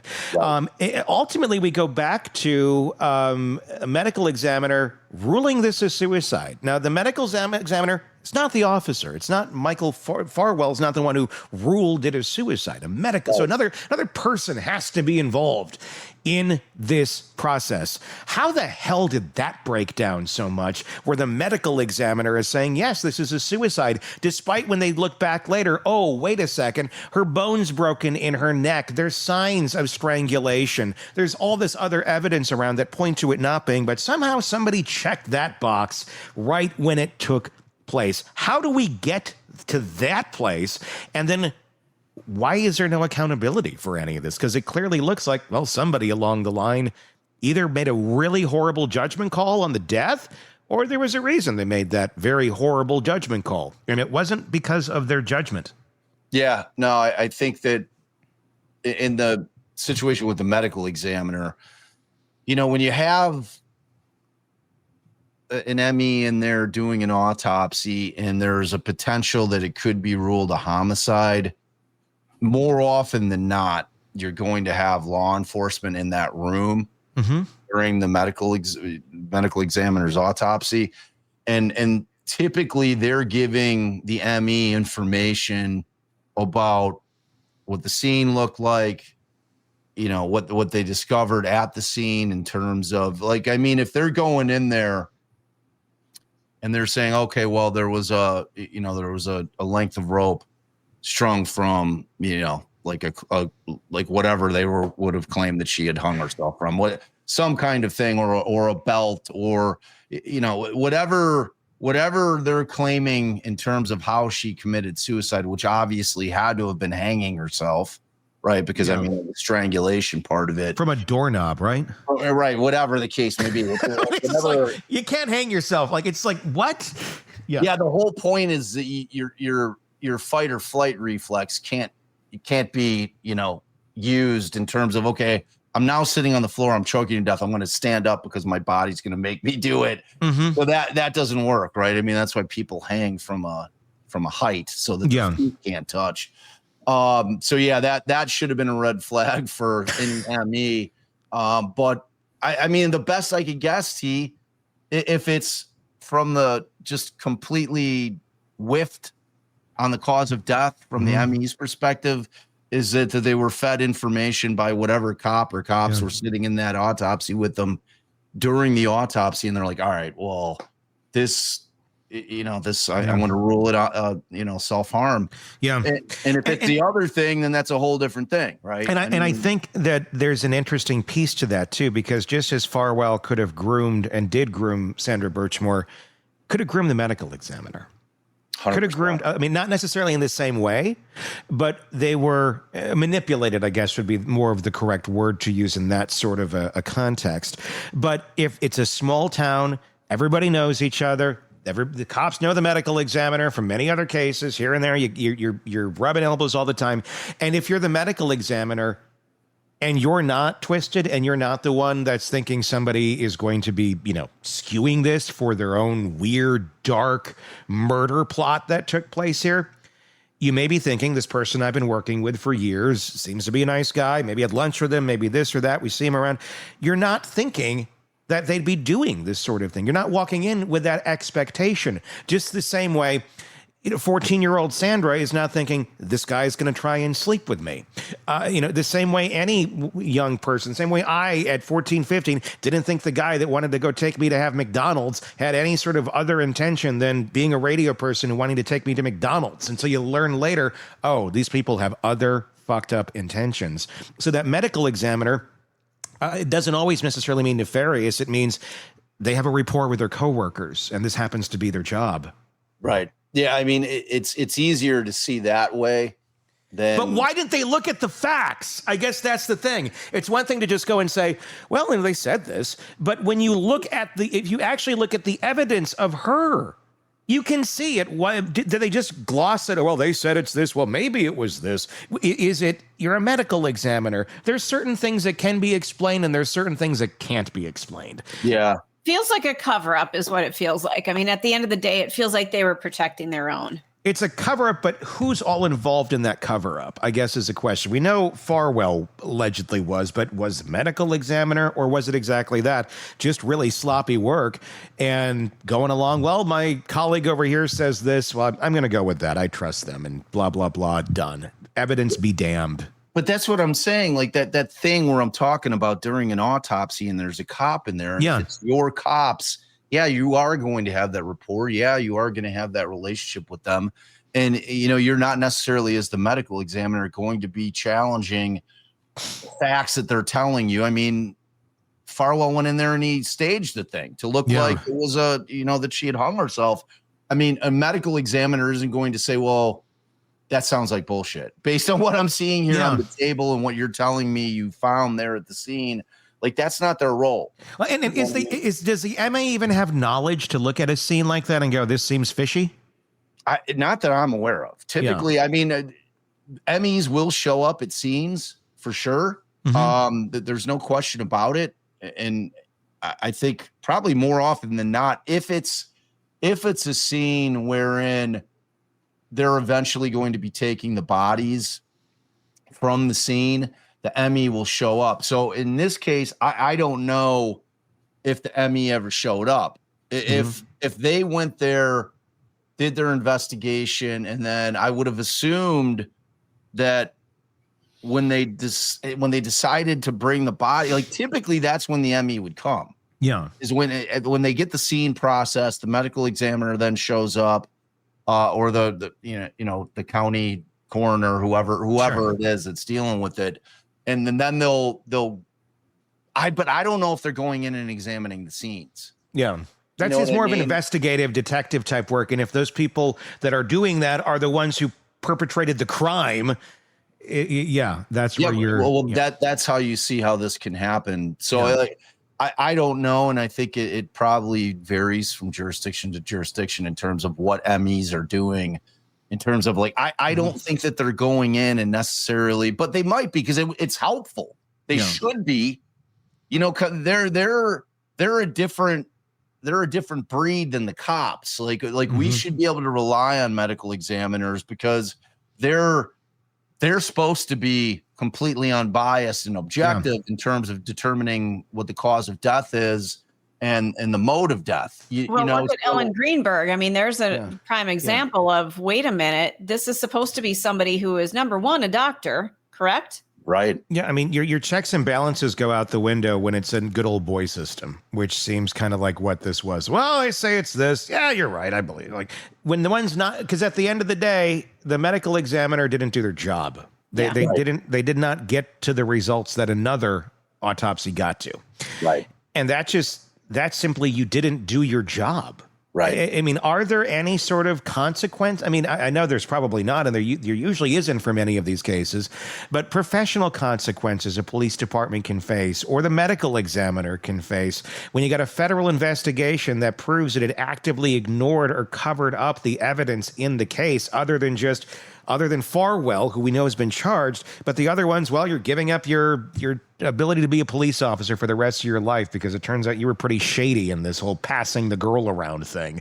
Granted, she was of age, and it does appear that it was consensual when she was of age, but the ickiness, the ick factor is all there because these people are all intertwined. They're all friends, and this has been going, and Farwell, at least, we know, have been doing this since she was 14. Yeah. And then to stage the thing, I mean, it makes everybody wonder, well, did they know what was going on here? Are they aware that this was a cover-up of a murder? Do they really think that she killed herself? How deep do you think that this case went in terms of others being aware or at least suspicious in that department that Farwell murdered her? I think when you kind of look at it and when you were talking about it, seems to be kind of in the same kind of little area in Massachusetts where all this shit goes down. But you've got some of the same cops when you're talking about the communications between Birchmore and Farwell and we're talking like 60, 70,000 text messages were somehow overlooked by one of the other cops in the department. I mean, when that kind of stuff's going on, I mean, common sense is going to dictate like the jig is up, when the feds saw it, they're like, I mean, because all the Karen Reed shit stemmed out of this case. People that don't understand how that federal investigation into that department started, it was because of this case. Mm-hmm. And, from that, they're like, all right, well, this case is so fucked up. Like the way they're like, this is so twisted that we have to take a harder look at some of the other stuff that's going on, which frankly, you want the feds doing. I don't have some kind of blind trust in cops. I mean, they're fucking guys that went and got badges and went to a police academy and have a shit ton of power. I want oversight for them because I don't trust them. You know, and that's not to say there's not amazing cops out there. Sure. But, you know, anytime somebody has that much power, you know, you need somebody keeping an eye on them, you know, and typically it's us defense attorneys in terms of when there's an arrest, making sure they're not out there violating people's rights and, you know, calling them on that. But on the front end of it, you know, when they're out there doing their shit, I mean, other than internal affairs, I mean, who else is there? Which to me is still in-house. You know what I mean? I know how you see it on TV shows that like all the cops hate IIB guys. Oh, you're fucking It's still in-house. Fuck you. You know, it's like, I don't believe that. It's still in-house.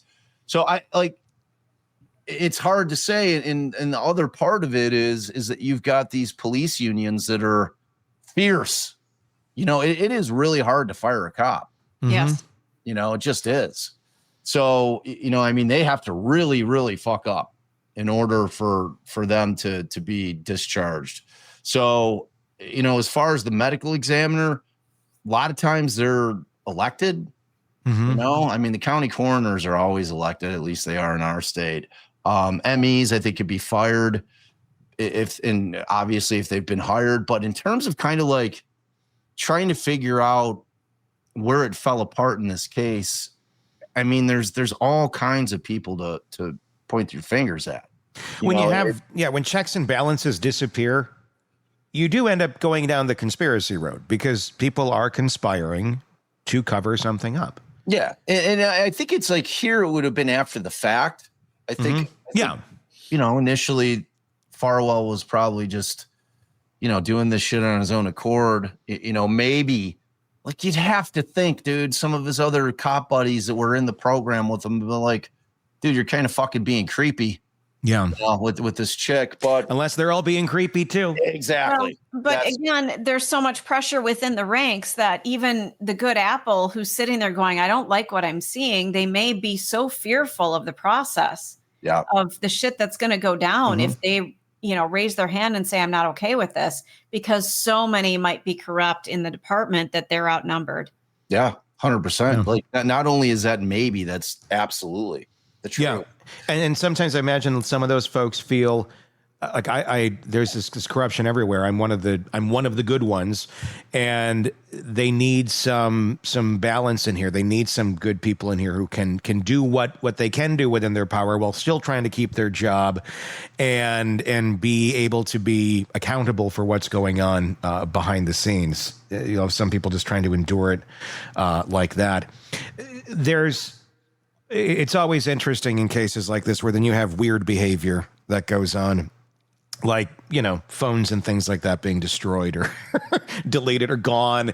And that ties into the Karen Reed case a bit. And I don't want to go super into Karen Reed, but when we see in that case, there were several of the officers, they all got rid of their phones at a certain point. Now, and many of those officers were not directly involved on this case, on the Sandra Birchmore at all. Right. But they did know people. They communicate. They text. They're there.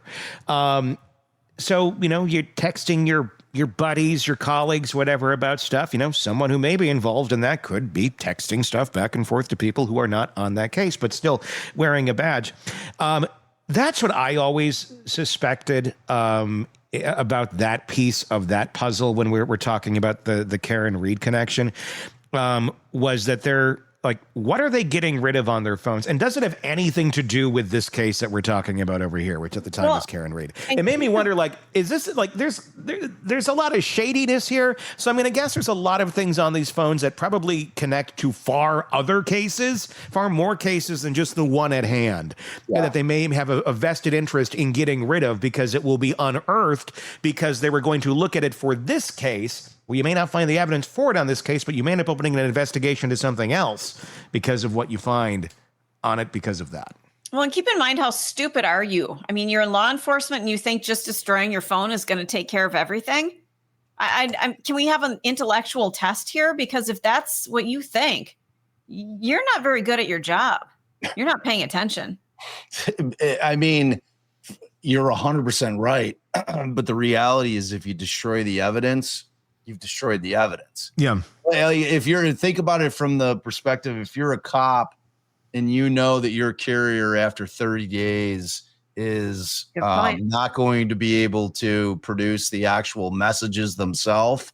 They'll obviously be able to show that a text went from this number to this number, or was received from this number to this number. But in terms of the context of the text themselves, they're not going to be able to get it. I mean, if you've got all kinds of shit on your phone that you're like, fuck, dude, like, because I'm a cop, I know they're going to be able to extract everything. Like, I got to flamethrow this phone, man, because I'd rather deal with the destruction of evidence charge than murder. Yeah. You know what I'm saying? So they weren't idiots in doing what they did in, taking like the phone to the military base and physically destroying the SIM card and the phone, because that's what you do.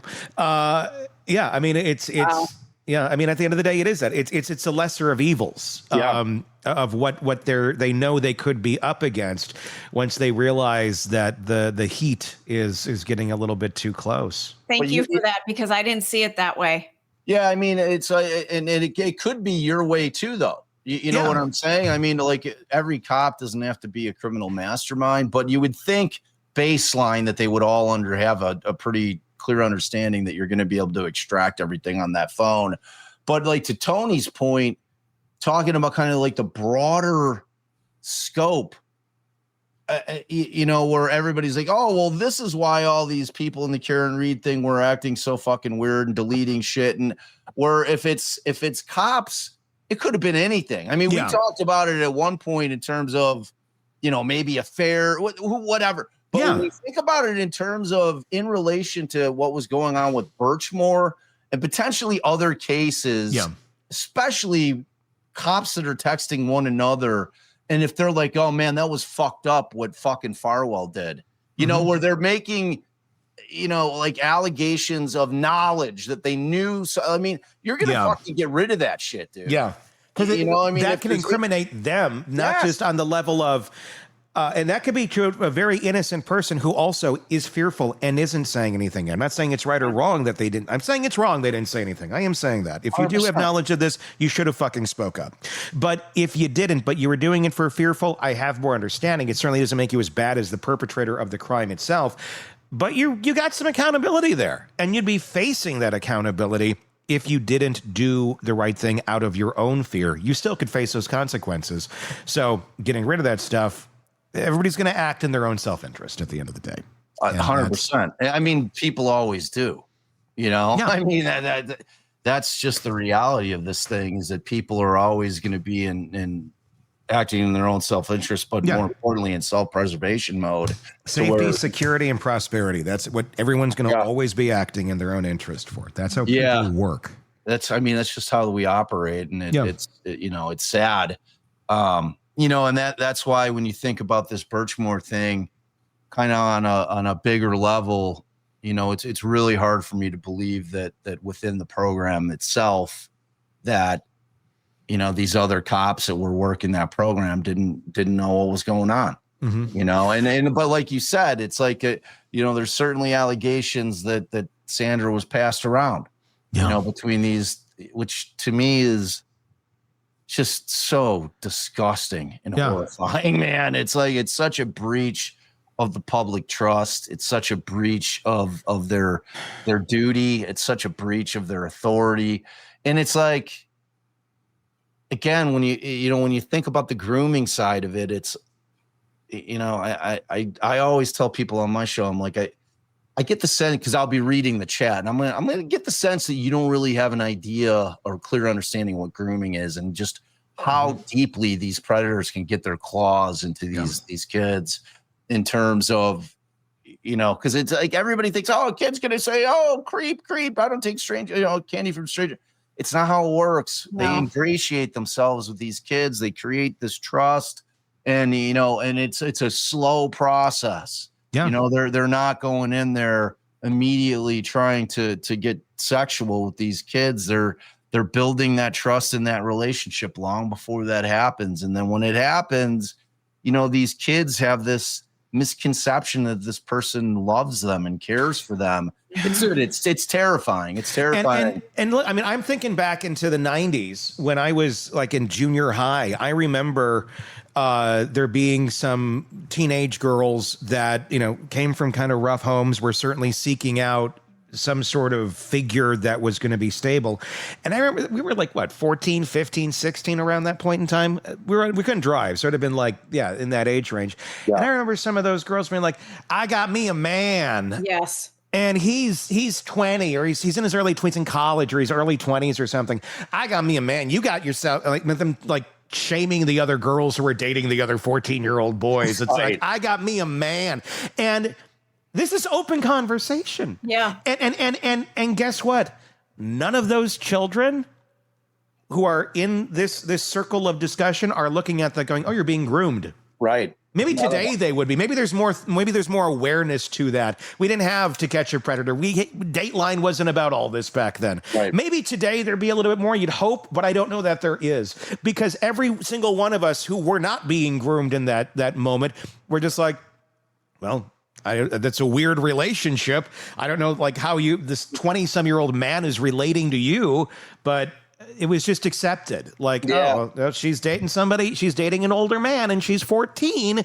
Wow. And to think that was, like our normal way of thinking. But look, when you're that age, I don't know that most 14-year-olds are thinking all that differently today within the confines of their own bubble when one of them goes and says this to them. Well, they don't have the capacity to do that. No, they don't. They don't have the reps, hopefully, to think that, because hopefully they've had a life that hasn't been filled with trauma and predators. Yeah. I mean, the ones that do recognize it probably have had a life that's filled with trauma and predators.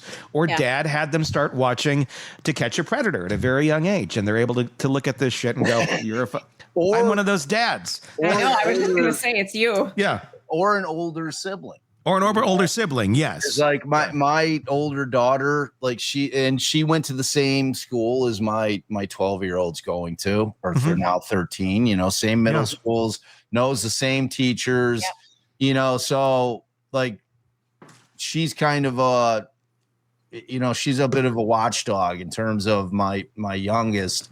Sure. As Cameron knows her, she'll be like, oh, what about this? It's like, because I think that the kids are more aware, and I'm basing that on, just this concept that there's chatter that goes on about, like between these kids with anything, not necessarily. I'm certainly not implying there's any creeps at my kid's school, because as far as I know, they're all wonderful people. But in terms of just kind of like, I see it, that when I look at a group of girls, like a friend group, that I like to think that they protect one another to a certain extent. Like, I like to think that if my daughter was being groomed by some 20-year-old, that her friend group would be like, what the fuck are you doing? Yeah, but the problem the problem with that, though, is the groomer is going to then convince that child, those aren't your friends. If they're telling you that our love isn't real.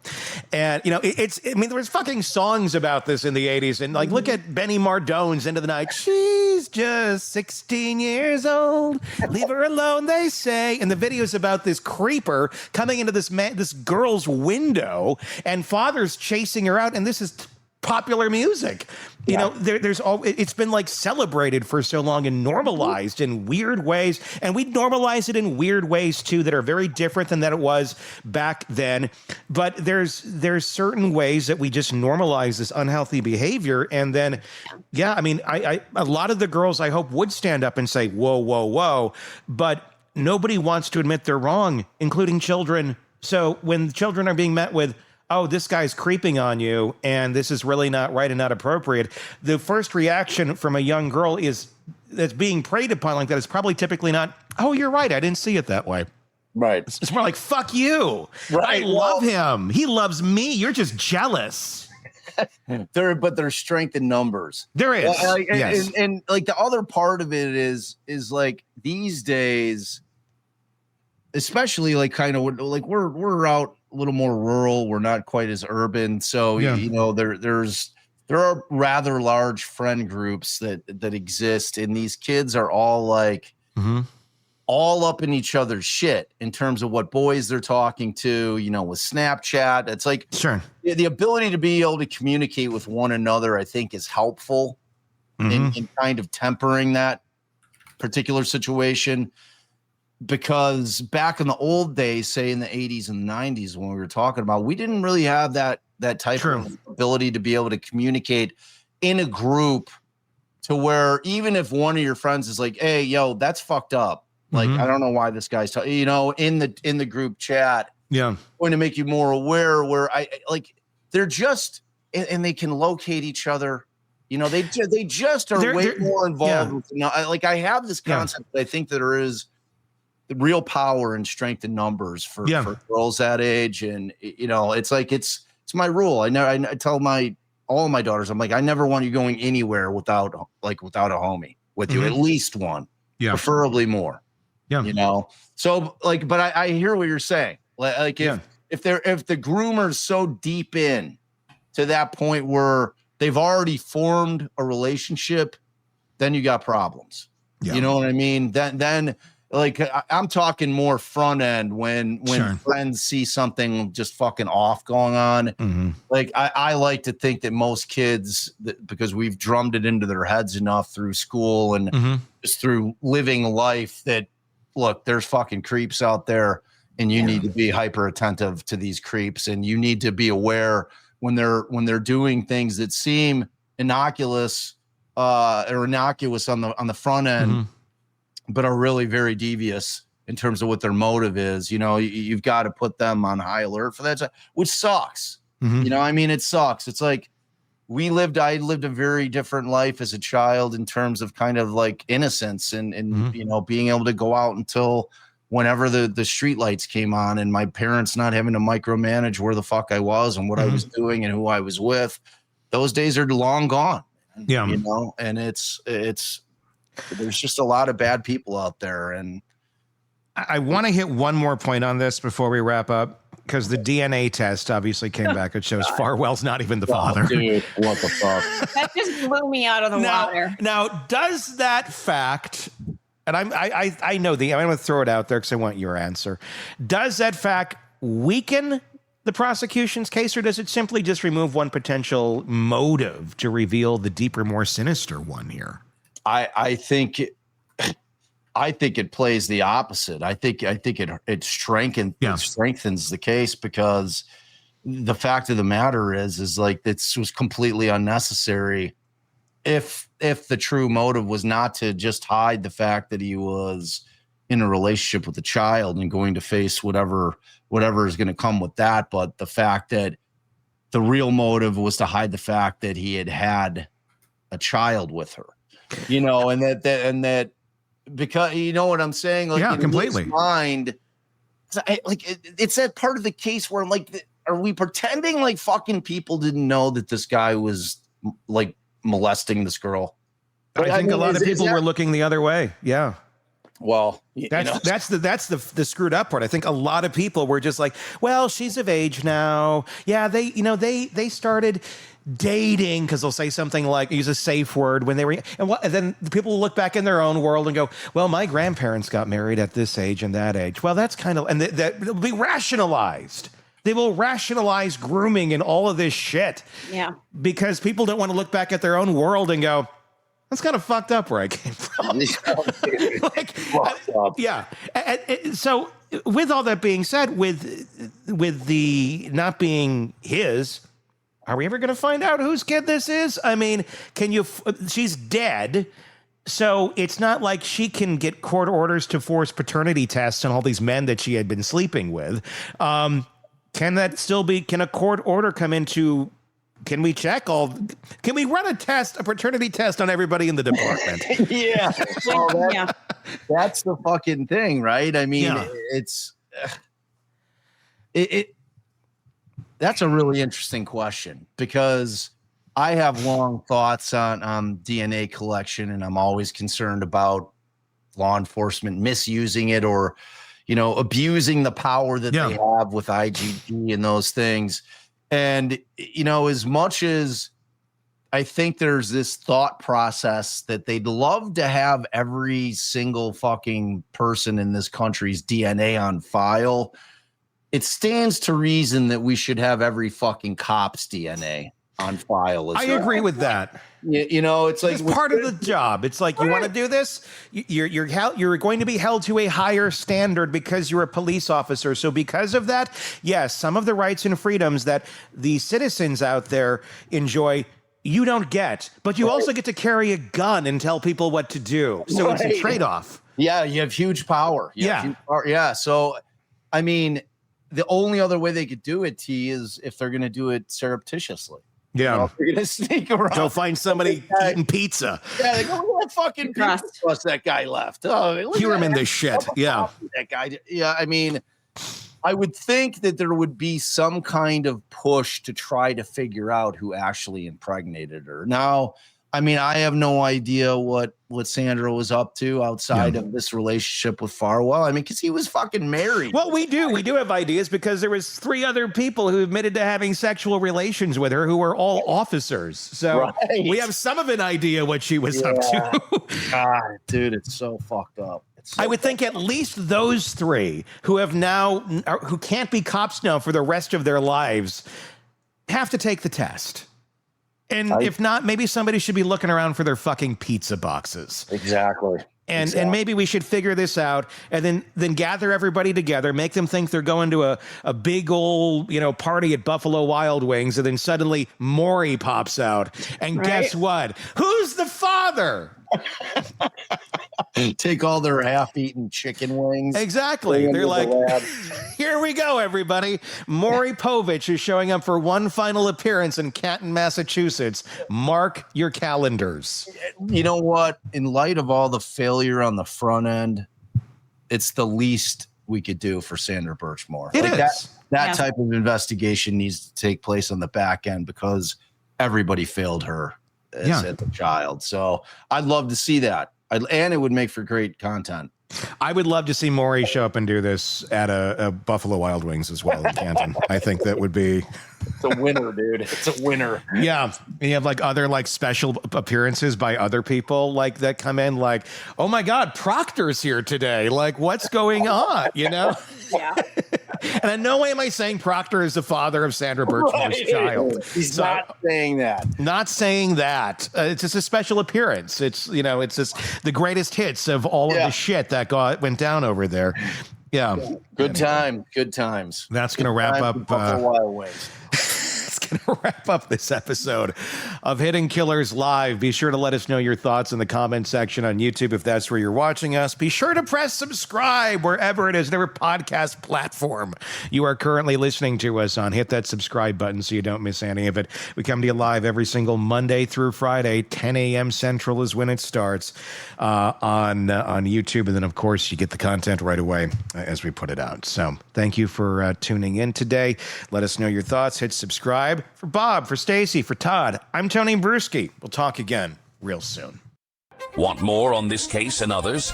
Then press subscribe now and don't miss a moment of true crime coverage from Tony Bruschi and the Hidden Killers podcast.